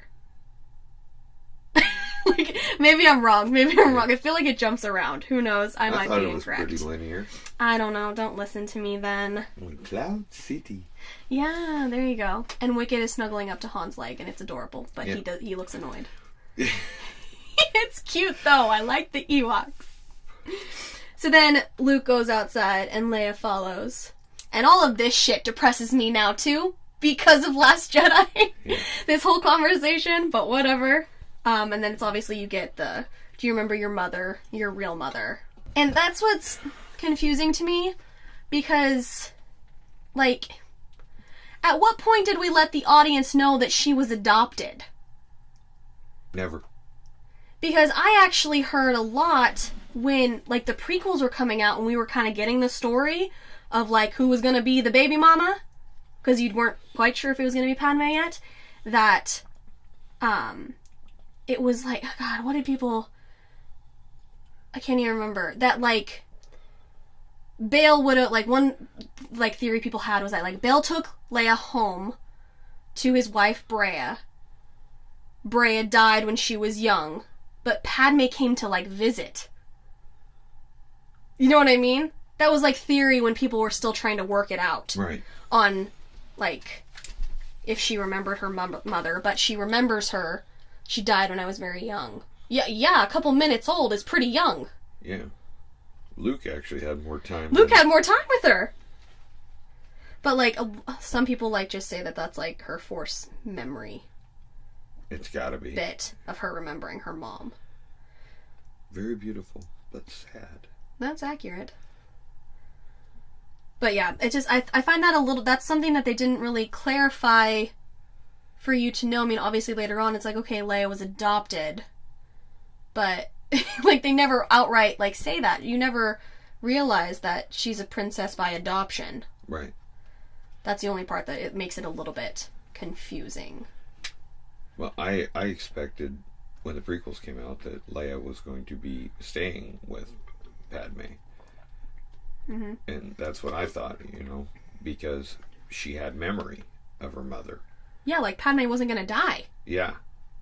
Like, then when she died, I'm going, what was she remembering on Endor? That's odd. Mm-hmm. But a lot of people say with the different movie references, book references, and like comics and different things like that, a lot of people reference that Leia is stronger than Luke with the Force. So it wouldn't be as far-fetched that she remembers Padme, but he doesn't. Yeah. And you gotta wonder if Bail slipped stuff in. Oh, I'm sure. Like, you know what I mean? Like, on Tatooine, okay, yeah, your dad died, let's not talk about him. But Bail was, like, friends with Padme. Yeah. Like, so you gotta wonder if and any Leia of would that... have known that she's not Hispanic, so... Oh yeah, it would have had obviously been, you're a white girl, you're adopted. Yeah. So it's very possible that Bail could have slipped stuff in. Yeah. Definitely don't want to slip too much in, because you can. Yeah, my dad told me about my real mom. Her name was Padme. Oh, really? It is. Really? You sure? Yeah, you don't want to. You don't want to get that detailed. Yeah, especially with some of like the I've seen art and comics and stuff like that with like Leia and Bail confronting Vader type of stuff, like just like at the Senate when Leia was like training to become the senator, and Bail looks very uncomfortable. I can imagine.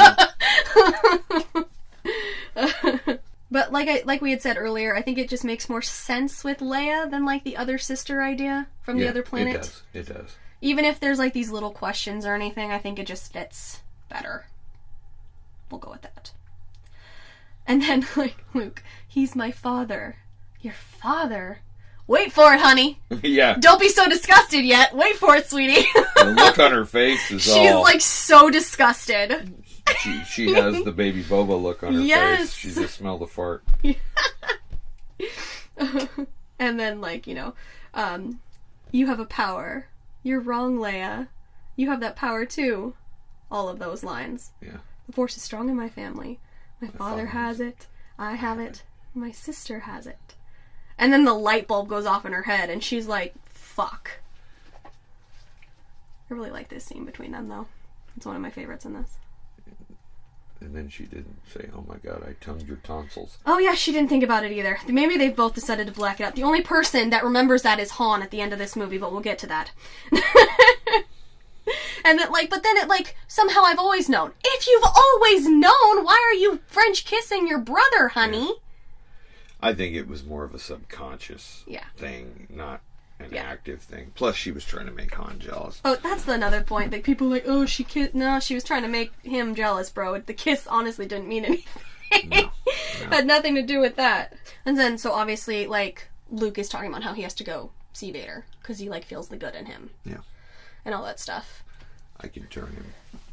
And this is one of I'm a lot more open to The Last Jedi than a hell of a lot of Star Wars fans. But they fucked Luke's character up.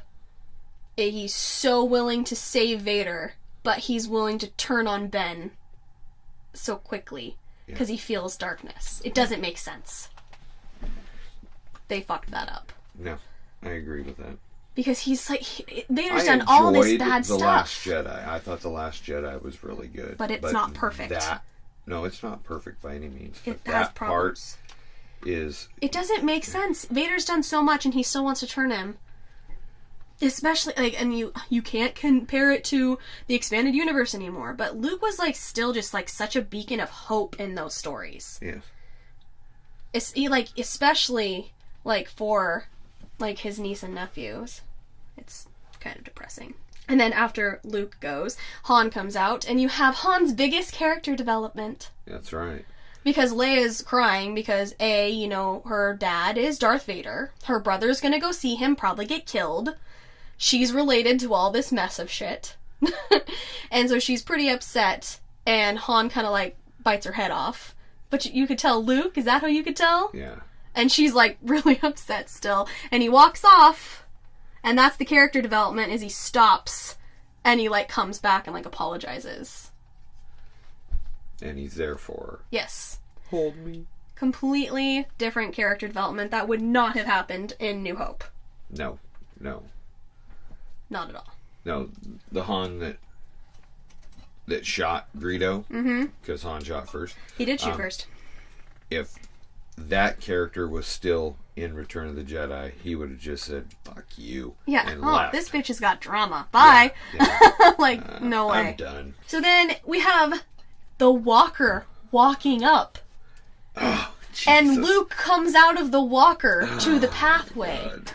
For the longest time, neither one of us realized that A, the walker is walking up to this hallway, or B, that Luke steps out of said walker. I remember seeing the walker walking up towards I didn't make the thing, reference. But I never made the connection. I thought it was just a door opening. That he was in. I thought he was coming up an elevator or something. The door just opened. But then when you see it at the angle shot, you can see the head of the walker standing over there.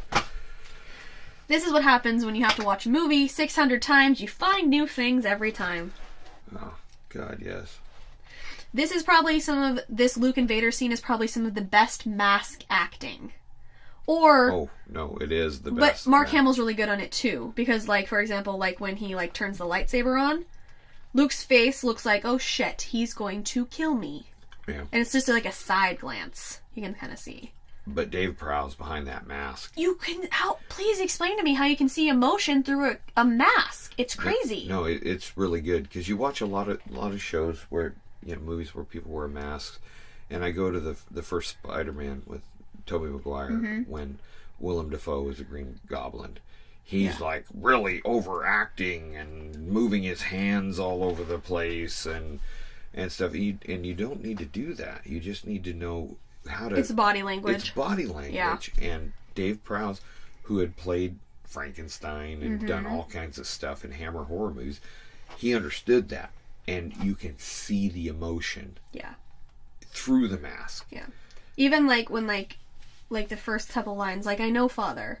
I've accepted the truth that you were once Anakin Skywalker, my father. That name no longer has any meaning for me. Yeah, and like the body language between that, like the slight glance at first and then like the almost irritation of him saying Anakin Skywalker is like crazy.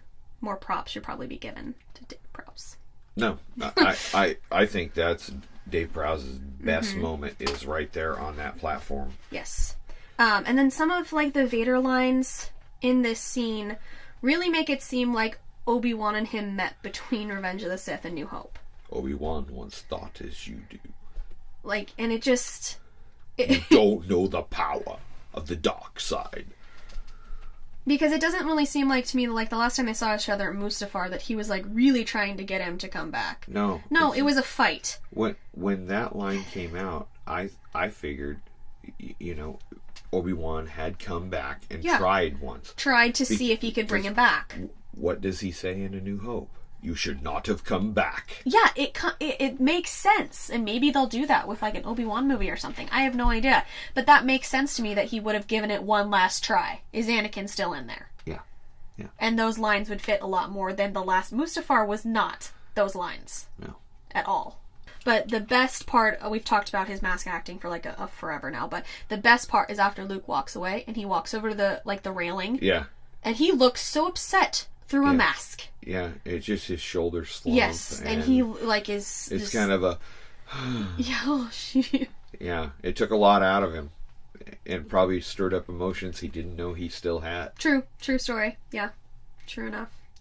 So for the end of this movie, we're going to jump around a bit because it literally jumps to like 3 places. We're either like in space with Lando, we're on the Death Star with Luke, or we're on Endor with Han and Leia. And it kind of jumps around for like scene for scene. Okay, everyone? You've seen the movie. It's fine.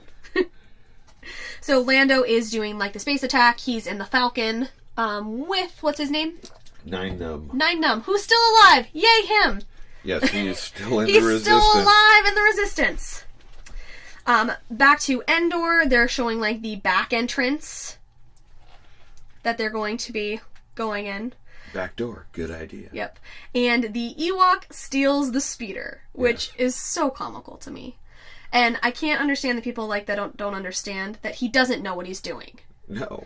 Like people complain that, oh, how would an Ewok know how to fly a speeder? He doesn't. He's just holding on for dear life. He's flipping switches and the thing takes off, and when Jesus, he's not even sitting on it. He's like holding onto the handlebars and flying. Yes, and it successfully gets the troopers away. So the little dude helped. Yeah, and then he grabs the vine and swings up. Swings up. I love that. Yes.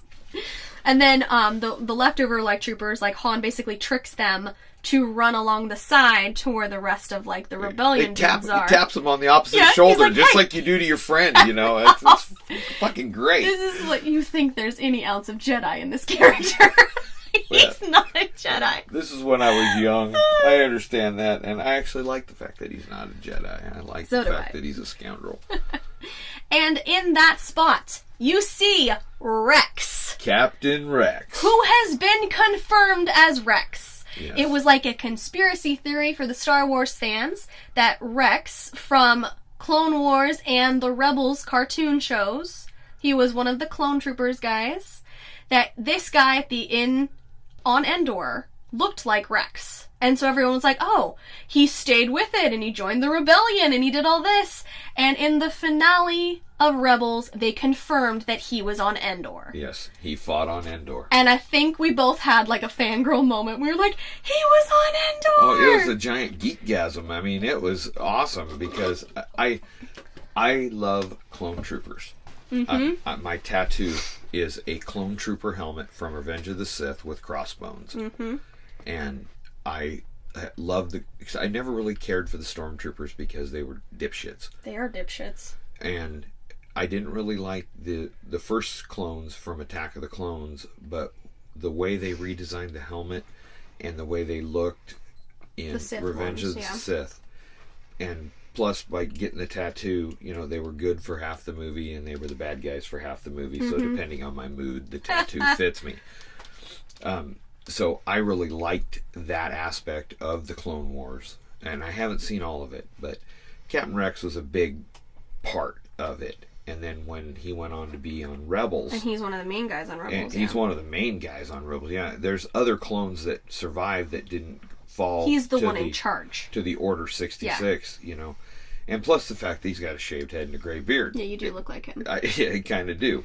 In fact, one of the guys at work asked me why I had an action figure of myself on my that's toolbox. So funny. And so I always thought it would be so cool if that really was Captain Rex. I thought it was like a great idea.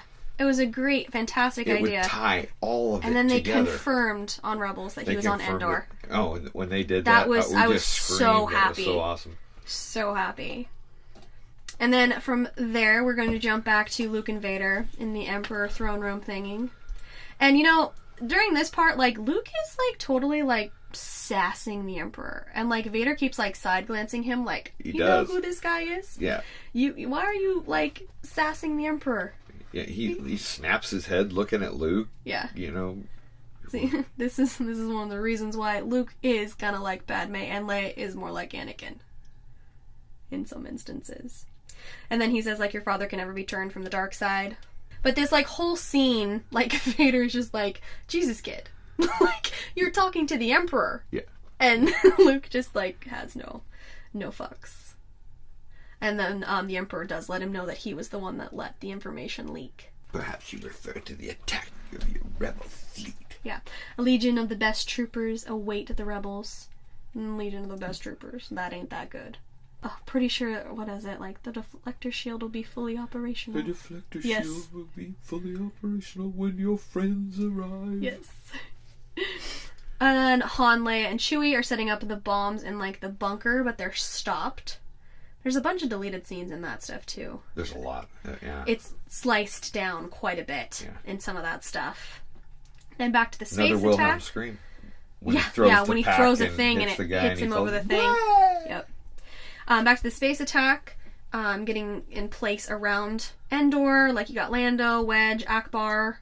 And then that's when you get, like, Akbar's "It's a trap." It's a trap. Yeah, Leia said it first. Leia said it first. And then that's, like, when the TIE fighters fly in. And, like, obviously they know that it's a trap because they know they're there. And there are so many TIE fighters. It's almost like...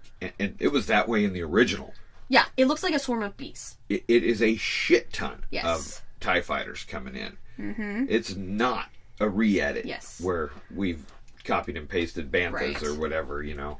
And Luke is watching all of this from, like, the throne room. Yes. Like, that's how the Emperor set it up for him to watch everything. And the Emperor's chair looks just like the chair in Revenge of the Sith. Yes, it does, from the beginning of Revenge of the Sith. I really liked that chair when I was on the Invisible Hand. I want it on the Death Star right next to a big window. And Luke keeps looking at the lightsaber. And I love some of the Emperor's line. You want this, don't you? You sound like you are our last hope. You are our last hope. Watch Galaxy Quest, guys. God, I love Galaxy Quest. Yes. Oh, God, what's his other... With each passing moment, you make yourself my servant. That's not exactly something I would say to someone when you want them to join you. No. Like, No. you're just, like, pissing him off. I mean, that's kind of the idea, you know, piss him off so he goes to the dark side. Yeah, you want to bring out the anger. Yeah. Mm-hmm. So, the Endor crew is taken out of the bunker, and, whatever reason, Rex is in a stormtrooper outfit. Yes. I notice this every time. I have no idea why, but it's the Rex character guy, and his hands are above his head like the rest of the group, and he's, like, in a stormtrooper outfit. We never knew why, but now that it's confirmed that that is Rex, it would make more sense for him to steal one of the trooper things and blend in. Yeah. He'd know how to do it. He would know how to do it. That's just how did they know to do that? Yeah, I know. It makes my head hurt. No, it's perfect. And I never really... You had to point out to me that there was a stormtrooper with his helmet off. Yeah, I was like, with why? his hands on his head. Why and is I never noticed that. It's crazy. But the fact that it is the Rex character who would have been familiar with putting the armor on. Yeah. Mm-hmm. It makes it... I really like the idea of Yeah. Rex being on there. Rex was a great character. Yeah. So then, obviously, the troopers, Imperials, are all surrounding them, and, like, 3PO, like, calls to the troopers. And Yeah. at that point, everyone's like, what the fuck are you doing? Yes. Were you looking for me? And that's when the Ewoks attack, because Wicket had gone off to basically get reinforcements earlier. Yes, he did. And then that's when everybody, like, starts fighting back and everything, and, like, I think Han flips somebody over onto his back, and Chewie picks one up some and- people, and the guy in the walker, like, thinks that he was safe, but Leia immediately shoots him. Shoots him. Immediately! And he's like, oh shit, I thought it was safe up here. Yeah. That's, like, the first thing she does. That's the biggest weapon. You want to take out yeah, the guy running yeah. the biggest weapon. And like we said, these troopers are wimps. They're pointless. Like, these are the best troops you had to send? Oh. Maybe you should have sent the red guys. Yeah. Because they're horrible. That's the only part of Jedi that I never understood, is beating someone with a helmet with a rock. Yeah. Kills them. I did, however, like that some of these Ewok attacks were tested on Mythbusters, and they totally would work. Yeah, they did that. They did That test was a awesome. couple of them, and I liked them. They tested some Empire stuff too, and they tested all of the original trilogy. Because they did the swing with Sophia Bush. Yeah, for Star Yeah. Wars, and then they did the Tauntaun for Empire, Yep. and And then they did the the logs, Ewok attack. the logs flying and smushing the walker. It was, they used an armored car. Yes. And because they figured it would be armored like the chicken walker was. Yeah. And they swung the logs in there and smashed it. Yes. It would work. I do really like when, like, Wicket is trying to help, and he, like, has, like, the rock on a tie, and he's trying to spin it, and it hits him himself in the sling. head. Whack! And then, of course, at that point, because it was all a trap, the codes have changed, so they can't get back into the bunker. So I think I can hotwire this. Leia, not quite, Leia calls R2 to come down. Oh, yeah, that's right. Because R2 has to go save the day, you know. And, like, the Ewoks continue to throw rocks and do this, and they're flying in little gliders. Hang gliders. Little gliders, yeah. And then it jumps to the space fight again. Star Destroyers, waiting for the Emperor's word, basically. We just have to keep them from escaping. Yep. And Luke is still, like, viewing the space attack. Like, that's, like, the whole point of all of this. Yeah. It was a setup. All of it was a setup. And then, you know, fire at will, Commander. Fire at will, Commander. And the Death Star fires. That blast came from the Death Star. And then, like, Lando and Akbar wanting to, like, retreat. Because Han will have the shield down. We gotta give him more time. Yeah. And doesn't Lando say something will last longer than we will against that Death Star? No, that's when they say get closer to the Star Destroyers. Right. Because that way the Death Star can't shoot, fire yeah. at them without hitting the Star Destroyers. So when they get closer, we'll last longer. We Yes. won't last long against those Star Destroyers. We'll last longer than we will against that Death Star. Yeah, it's true. True story. So R2 gets down there and is basically, like, trying to hack the system and, like, gets shot, basically. And, like, completely... Those wires go crazy. He's all, like, electrocuted and His everything. little doors open up. Yes, poor little dude. And then that's when Han's like, I suppose I could hotwire this thing. And then Leia covers him. And, like, you know, I don't like the little Ewoks dying. Yeah. Makes me sad. It's more realistic. You know, they're gonna get shot. You know, a lot more Ewoks died in that battle than they showed. Oh yeah, but I don't like animals dying in anything, even Yeah. little fake ones in fake suits. I will hate a movie if the dog dies. I say this at the beginning of every horror movie we watch. And then, like, the Death Star fires again, and then, like we said, they move closer to the Star Destroyers for all that fun stuff. And Chewie steals the free walker, him and some Ewoks, and the Ewoks try to, like, start driving it while he's still on top. He does the Tarzan yell. Yeah, they swing onto it. And then, like, for whatever reason, they try to start driving it. Yeah. And he, like, looks at him like, no. Move out the way. He sticks his head down in the top hatch. No way. And then that's when he, like, obviously starts blowing up the other walkers. He starts and following stuff, the other and... chicken walkers and doing it. Yes, the exactly.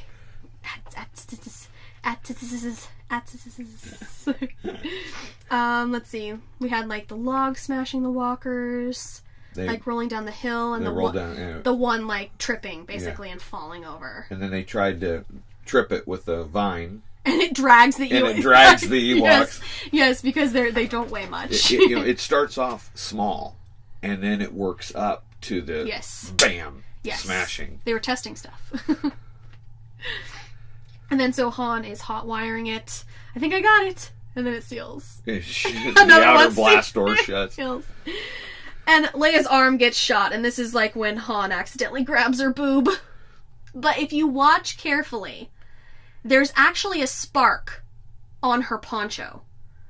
So he grabs, like, he moves his hand to touch somewhere else, sees the spark, like a flame, and moves it and grabs her boob and then moves again.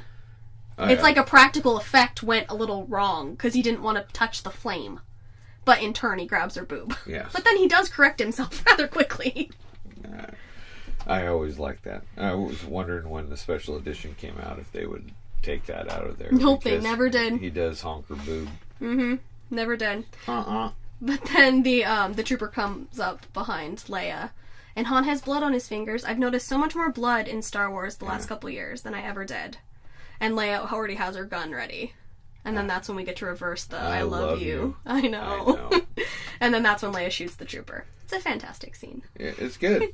A lot of people don't like that they replayed those lines. Oh, I do. I think it's great. I love that. It's great. And because what would make Han Solo say I love you? The fact that your bitch is down there with a fucking gun about to kill the bad guy. I know, right? Hell yes! And then that's when the walker comes up, and Han's like, stay back, and her feet like slowly slide back. Slowly pull back. To pull back, but it's Chewie. Yeah. It's Chewie. And get down here, she's wounded. I have an idea. I've got an idea. Yes. Then we're back up on the Death Star. I told you, it jumps around so much at the end of this movie. And it's Luke and Vader fighting. And, like, Luke is kind of, like, turning on the hate, turning it off, turning it on. But still won't fully fight Vader at this point. No. He's kind of, like, taunting Vader with his feelings. Yeah. Because, like you said earlier, Vader's feeling way more than he intended to. No, a lot more. Way more. And then you are unwise to lower your defenses. You are unwise to lower your defenses. Luke jumps, flips, basically avoiding Vader. I feel the good in you. I feel the conflict. He's just taunting him. Yeah. Like, I feel it. I feel there it. There is no conflict. And that's when Vader throws the lightsaber at him. And the Emperor's just, like, enjoying the show. Like, he's just, like, way enjoying it. He's just cackling over there. He thinks it's great. And then, like, Han ends up back on Endor. He's, like, pretending to be the driver, pilot, whatever, of the walker. Yep. To get them, like, to come out of the bunker, essentially. The rebels are fleeing in the woods, Commander. We need reinforcements. So you send all of your crew out? Open the back door. Idiots. And then we go to my favorite part of this movie. Actually, it's probably my favorite part in the entire Star Wars saga. And that is Luke hiding under the stairs while Vader's looking for him. This whole scene is my favorite of any Star Wars movie. By far. And this is why I like Jedi the best. It's fantastic. It's because of this part. So Luke it's like so many things I love about it. A, Luke is like continuing to tell him, I'm not going to fight you, Father. He's trying to hide. A lot of people like love the imagery of it because his face is like half in the light, half in the dark. Yeah. At this point. Fancy stuff. So you have Luke still hiding from Vader, not wanting to fight him.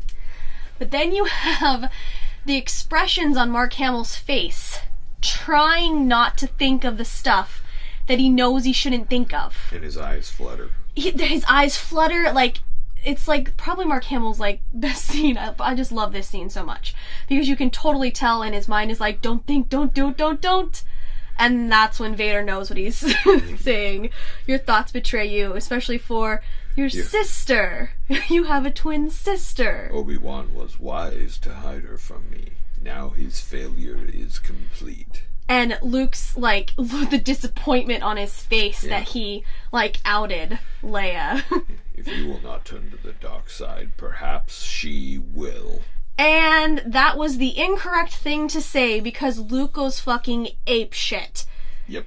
And freaks out at him. Scares Vader the way he whips his head around. He did not know where he was hiding. No. Because Luke, like, turns the lightsaber on, screams at him, and goes head first at him. And all Vader is doing is blocking. Oh, yeah. He gets no offensive shots. It's completely defensive the whole way. Seems as if his friends are his trigger point for the dark side. Yeah. So probably shouldn't have brought that up. Yeah. Because he just, like, Luke easily goes to the dark side in this. Yeah. He's, like, pounding on his lightsaber, and once he gets, like, across to the little bridge thing, like, Vader's on the ground just trying to hold himself up, and Luke is just, like, whacking over and over and Looks over like he's again. chopping wood. Yeah. It's pretty intense. But that is, like, my favorite scene. I love it. And he chops Vader's hand off. And that kind of brings him back. That brings him back because he looks at his hand. Yeah, he's like it's like a reality check. He's like, "Oh my god, if I keep doing this, I'm going to be like him." Going that direction. Yes, that's exactly what it is. And you know, if the Emperor would have just shut up. If the Emperor had shut up. And then he starts talking and like, Good. And then that's like when Luke's like, nah, and he throws the lightsaber over. Probably should have kept it in his hand. But maybe he should have read one of those page turners that Mace Windu could have added a little thing in. By the way, a lightsaber will deflect force lightning. Yeah, that would have been very helpful. But of course, I didn't have a chance to write that because I was killed right afterwards. We don't know that. He could have been fine. He lived a little longer in the video game. Yeah. Down on the platform.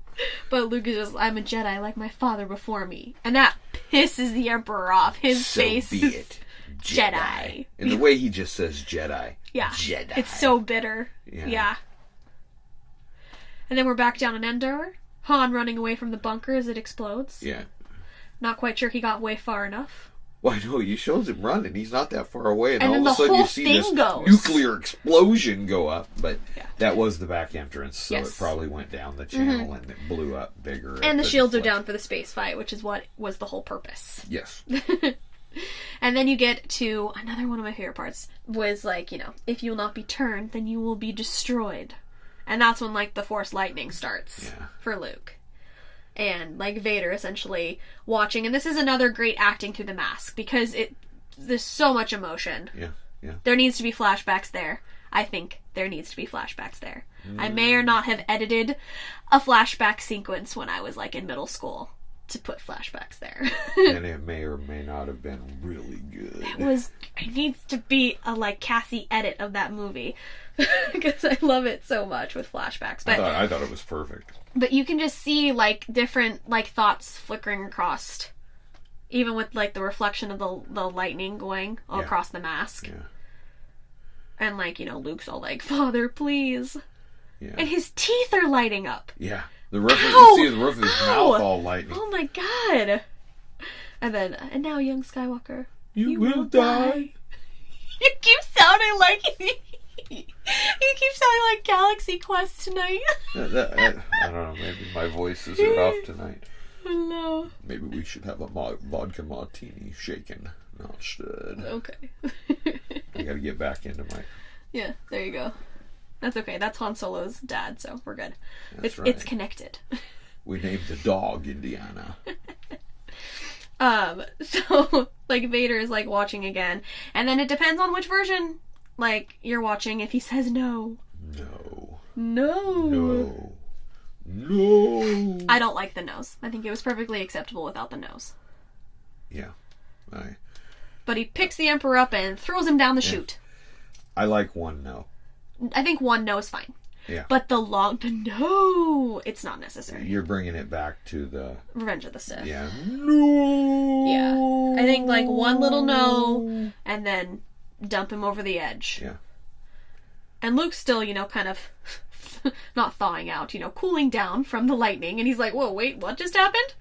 And the Emperor is... You see the look on the Emperor's face, and he is so into... He doesn't even realize. He has... I mean, he could have felt it coming if he wasn't so into getting he was Luke. too focused, He was too focused on torturing Luke. Not just killing him, torturing him.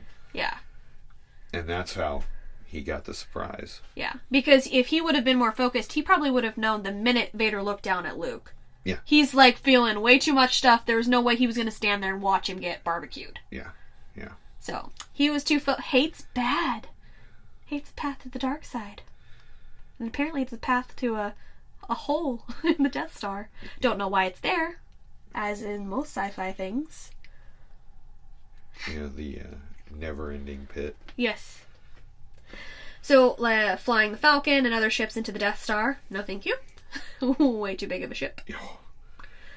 And that's when we lose the radar dish, as we had previously mentioned. That was too close. Yeah, like, seriously, which is nothing compared to what they added into Solo, but whatever. Oh, and then the one guy, like, crashes into the bridge of one of the Star Destroyers. Yeah, the A-Wing. Yeah, and it, like, blows that one up. And, like, I mean, if you're gonna crash, you might as well make a difference, I guess. I mean, his ship was gonna blow up So, anyway. yeah, just hit the bridge. I mean, during World War II, the Japanese did that. They flew, I mean, theirs weren't damaged when they did it. They flew their planes directly into American ships. That's crazy. Because you can't get any better than a guided missile than that. That's true, yeah. And but I mean, if your ship is broken and you're gonna be going, you might as well take a Star Destroyer down with you. Take it with you, yeah. And being as all the fighter footage in Star Wars was based on World War II movies and stuff. That would make sense why they did that. That makes perfect sense to have a kamikaze in there. And then Luke is, like, trying to get Vader off the Death Star. He's like dragging him dragging him across the thing. And everybody that was so scared of Vader before don't give a shit. Yeah. Be a nice boss. Maybe if he was a nice boss, they would have helped. But no, everyone's like, fuck that guy. I gotta get off this thing. And he's trying to, like, get him over to the shuttle, and then that's when he asks Luke to take his mask off. Let me look on you with my own eyes. But you'll die. Nothing can stop that now. And because, like, the electricity basically fucked up his breathing system. Yeah, shorted out his suit that was keeping him alive. Yeah. And there is no fucking way that Hayden Christensen aged that much in that suit. See, that's the other problem with the prequels is... I know he's too old. They say that Obi-Wan in, what was it, the book, Kenobi, where they told him to keep his hood up on Tatooine because it would age you faster. And he did it on purpose. And when he walks out of the building, he puts his hood down. That makes sense. And so you can kind of get it there, but... I mean, I sent him this text the other day that was the comparison of what Bail Organa looks like in Rogue One compared to Anakin at the end of Return of the Jedi. And damn, there must be some awesome day spas on Alderaan because Bail looks fantastic compared to all these other people. Yeah. Because everyone else is like so old. Yeah. That was just a problem with the prequels, having everybody being so young in the prequels, and then they're supposed to be, super old. Yeah. Should have started Anakin as a teenager. Yeah, that's what I think. Yeah. We'll get to that. We'll get to that in the Phantom Menace. Which edit do you prefer? The unmasked Vader with eyebrows or with no eyebrows? I really don't care. I don't give a fuck either. Some people are super critical. I don't care. It would make sense for him to not have eyebrows. It would make sense to but not I don't have really eyebrows. care. Yeah. The only thing is, I don't understand how come when you have a mask on, you sound like James Earl Jones, and when you take the mask off, you sound like an old British guy. This is true. You sounded cooler with the mask on. Put your mask back on. My son! Yeah, seriously. Leave me! Tell your sister you were right. You were right about me. She ain't gonna care for a really long time, bro. She's struggling with this idea of you. Yeah. Oh, I always hated that in the expanded universe they named one of their kids Anakin. I thought that was so stupid. So stupid. No one's gonna get over that shit. Little orphan Anakin. Little orphan Anakin. And now this is a Star Wars conspiracy theory, but everyone says throughout the whole of this movie, Luke's outfit is the black, right? Yeah. Okay. At the end, where he's with Vader as he dies, the flap goes open, showing the white, so showing that the light side was always inside him, and he chose not to go dark. I know the flap's open at the end there, yeah. Everyone's like, oh, that's what it means. Hmm. I like the theory. I'm not opposed to it. Right? I think it's an interesting theory. Lando and the Falcon getting out of the Death Star as it blows up. Like, quite literally as it blows up, because they, like, shoot out. I love that as they're flying out and the flames are Yes. getting ahead of them. Yes. And they just, Yeah. boom, the Falcon's out. And Luke obviously got off the Death Star too. He took the shuttle, and in Shattered Empire, the comic book, Poe's mom, Shara, is actually outside and tries to shoot Luke's shuttle. But he has to say who he is, that, like, please don't blow me up. Like, hi, like, please don't blow me up. But yeah, that's in Shattered Empire. Oh, that's cool. Poe's mom does that, yeah. She's quite the pilot. Takes after his mommy. And his dad is on Endor. Really? Poe's dad is part of the crew on Endor. That's cool. Yeah, random facts. I've never read that. Yeah, it's You've good. told me about it. It's good. And then they're back on Endor, and Han and Leia can see that the Death Star just blew up because it's a big-ass firework. Big-ass firework. Big-ass firework. And I'm sure Luke wasn't on that thing when it blew. He wasn't. I can feel it. And then poor Han, he's like, I'm gonna be the good guy. You love him. Don't you? Well, yes. And she doesn't quite click in on what he means. Because she's just like, yeah. When he comes back, I won't get in the way.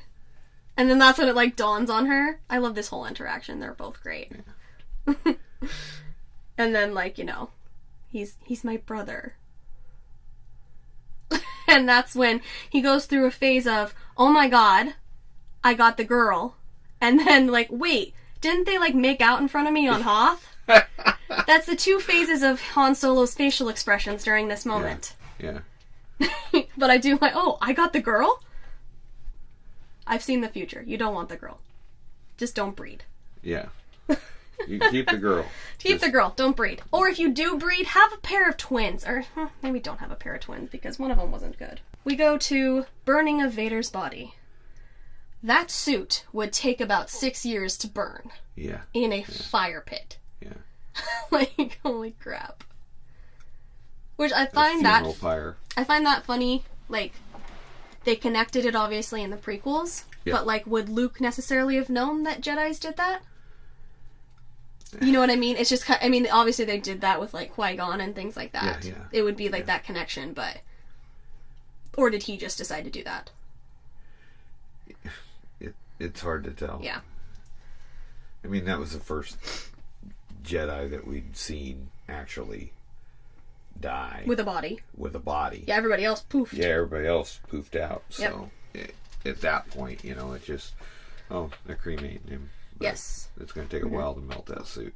You're right. Yeah, I mean, the helmet doesn't even go anywhere. Yeah. I mean, watch Force Awakens. It don't go anywhere. It melts a little bit. A little bit, but... And then it is the celebrations across the galaxy that the Empire has fallen, the Emperor is dead. We get Endor, obviously. You get Cloud City. Tatooine. No one would fucking care on Tatooine that the Emperor was dead. They don't even have any ruling there. Stop showing Tatooine celebrating. Yeah. I hate that part. Yeah. Naboo would fucking care because he was horrible to Naboo during his reign.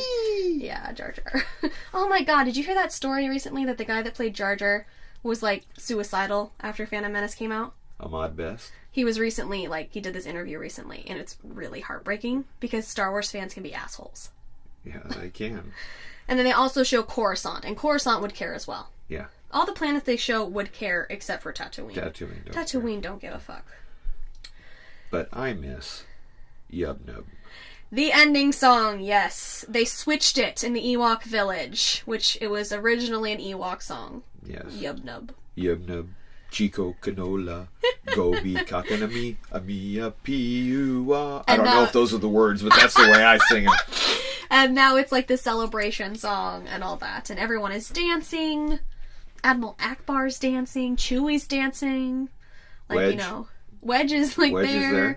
Ewoks are banging on stormtrooper helmets down the way. Ding, ding, ding, ding, ding, ding, ding, ding, ding, ding.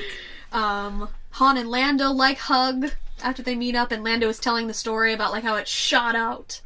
Which is a Lando thing. Oh yeah, totally. It's totally accurate. They totally had that in Yes. Solo, where he's sitting there telling stories, and Yes. that's a Lando thing. So that's And then Luke returns and hugs Leia and Han, and like Han's look this time is, oh, thank you for being her brother. yeah.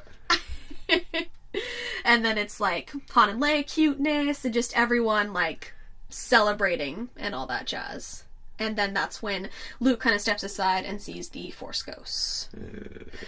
The Force Ghosts. Okay, so it's the question of the new version or the old version. Old version is the old man that he just saw die, and new version is Hayden Christensen. I don't like the Hayden Christensen. Neither do I. Everybody says that, well, that's where Anakin was when he was still a good Jedi. No, he turned good at the very end when he saved his son. Yeah, that is the last time he was the good. Emperor. Yes. That's when he fulfilled his... My problem is, because they specifically used Revenge of the Sith Hayden Christensen, he looks like the guy that went in and killed all the younglings. Yes. That's what he looks like. That's one not of the a nice person. One of the podcasts I listen to describes it as he looks like he's going to fuck the Jedi in the afterlife. It doesn't, He I would have much rather... He doesn't look pleasant. The old guy. No. The old guy looked... The old guy. And also, Luke's going to be like, who the fuck is that young guy? Yeah. Who are you? I don't know what my dad looks like when he was young. What? You look like kind of an asshole. What's the deal? Yeah, like, seriously. And then there is also the question of, should Leia have been able to see the Force Ghosts? Yes. I think the established powers that she already had, even though she hadn't, like, fully tapped into them, I think she should have been able to see them. I think she should have been able to see them. She did too many other things to not have that feeling towards that. Yeah, I think she should have been. I mean, if Lando and Han can't see, I understand that. No, that makes sense. But Leia should have been able to see him. Yep. Mm-hmm. And it should have been the old man. It should have been the old man. I agree. Because he fulfilled the prophecy of being the chosen one. Force. And took him a bit. The term balance to the Force is really the wrong terminology, because that would be equal parts dark, equal parts light. No, yeah, would be balance. No, it's not the correct terminology at all. No, but he fulfilled his destiny of being the chosen one when he destroyed the Sith. Unless you take the balance of the Force in a different way, on like Anakin himself being the balance of the Force, because he started good, he went bad, and then his final moment was good. So he is the balance of the Force. That could be. I don't know. That's far stretched. I have no idea. And they even talk about the prophecy may have been misread. Yeah, Mace Windu says that. Yeah. Because he's not feeling Anakin at that point. Not at all. He's like, I'm not feeling it. So, and then that is where the end of Return of the Jedi ends.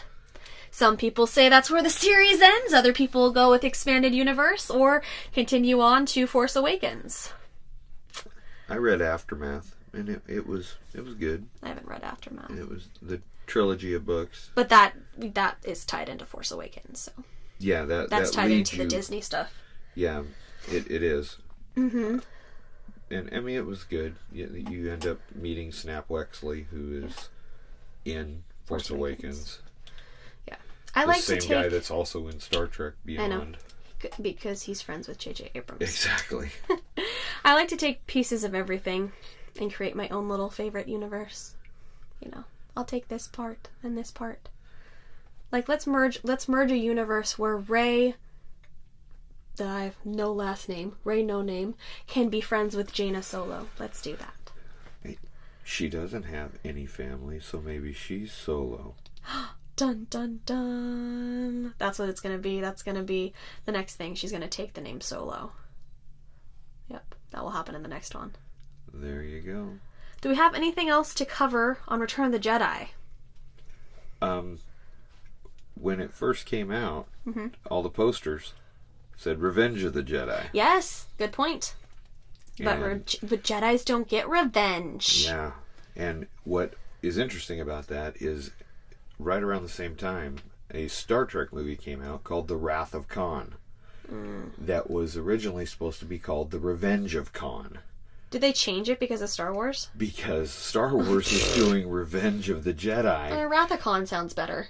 And so they didn't want to copy that. So Lucas changed to Return of the Jedi because revenge is not a Jedi term. A Jedi trait. And they changed it to The Wrath of Khan, which honestly sounds better. Revenge of Khan sounds so stupid. Yeah. It sums it up, but The Wrath of Khan just sounds so much better. Those posters are so expensive. If you can find an original one or anything that said that, they're so expensive. Yeah, like I said in our last thing, the theater we go to used to have one framed. Yeah. Right there after you come around the corner from the snack bar. It's not there anymore. They have the main ones, but not that one. I looked. Yeah. After you had said that, but it's Return of the Jedi is what they have up now. But they used to have the original Revenge of the Jedi up there. And every time we go there, I just go, yeah, I remember that shit. So I remember seeing on TV spots and magazines and stuff coming out, Revenge of the Jedi. I got the posters I'm going to put them in my room, and finding the Return of the Jedi poster in either a canvas form or I ended up getting a metal one was so hard. I don't know why. You'd think that the original trilogy would be easy to find, but I could find a million New Hopes, a million Empire, and it took me forever to find a Return of the Jedi poster. That wasn't just flimsy-ass paper. I either wanted it on canvas or metal, because I'm going to hang it on my wall. It's craziness. Yeah, if you open up that Darth Vader carrying case right there, you'll notice there's a lot less Return of the Jedi figures in there. I think that's the case for a lot of people. It went down. I was just older. Well, didn't they say that, though, with that Toys thing on Netflix? That they didn't have as many. It wasn't as popular. Yeah. It was such a big thing, but it wasn't as popular for Return of the Jedi. Yeah. That was a great show. What was it? The Plastic the Universe? The Toys That Made Us? The Toys That Made Us. The Toys That Made Us on Netflix. There's a Star Wars episode that we watched. Yeah, and they go to a guy's house that practically his whole house is Star Wars toys. Yep. It's like, I've never seen anything like it. I have a lot of Star Wars stuff, and I got nothing compared to this guy. Yeah. Mm-hmm. But, I think I have a Gamorrean guard in there. And you do. And I don't. The entire case spilled the other day. I know everything you have in that case. And then here's me, they're labeled by character name. I'm like, okay, this one goes here, and this one goes here, and this one here, as I'm trying to, get ready to go filming, and I'm putting away Star Wars toys. That sounds about accurate. And there's the two Snaggletooths in there. True story. There are. The super rare one, and the one that they replaced it with. Yep. Do we have anything else to say about Return of the Jedi? I don't know. I really love this movie. So do I. It's my favorite. And it all is around sister. You have a twin sister. Well, it's so funny to me because Leia is clearly my favorite character. I know it might be a shocker to some of you, but Princess Leia is my favorite. And my all-time favorite Star Wars scene, she's not in it. Although it's about her. Yeah. With Luke, but that is my favorite Star Wars moment. Nothing will top that moment. I just love when Luke goes ape shit. Yeah. And you said the wrong thing. No, he did. And Vader doesn't even get a shot in. Nope. I mean, it's just bam, bam, bam, bam, bam. Mm-hmm. And then when he knocks him down and starts hacking on him, that's just a great, great scene. Yep. And yeah, you should have left the other nose out of there. One no would have been fine with me. Yeah, one no, but not the or needed edit. Put your edit in there. Put my edit in there. Yo, I almost said Lucas. What? Disney, put my edit in there. Yo, Disney. Let me edit some Star Wars stuff for you. No, it was perfect the way you put that in there with those scenes of what would have been going through Vader's mind Yeah. at that time. Yes. It's perfect. Perfect. Now that the prequels are history, no matter how much you like them or not. They're connected, yeah. They are the history we have, so you have to go with it. So next, we're going into Phantom Menace, correct? That's the order we're doing? We're doing release order. Release order. So we're- next we're- is Phantom Menace. Yeah. Okay. And since we skipped the holiday special, We are skipping the holiday special. Ain't nobody got time for that. I can't go through without saying holiday special once. Twice. 3 times. Something like that. Yeah. All right, is this the end of our Return of the Jedi podcast? I reckon so. Okay, I have something special for you for the end of Return of the Jedi podcast. Are you ready? Yes.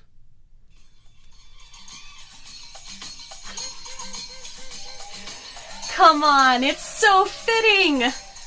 And you can't tell me this song doesn't make you happy!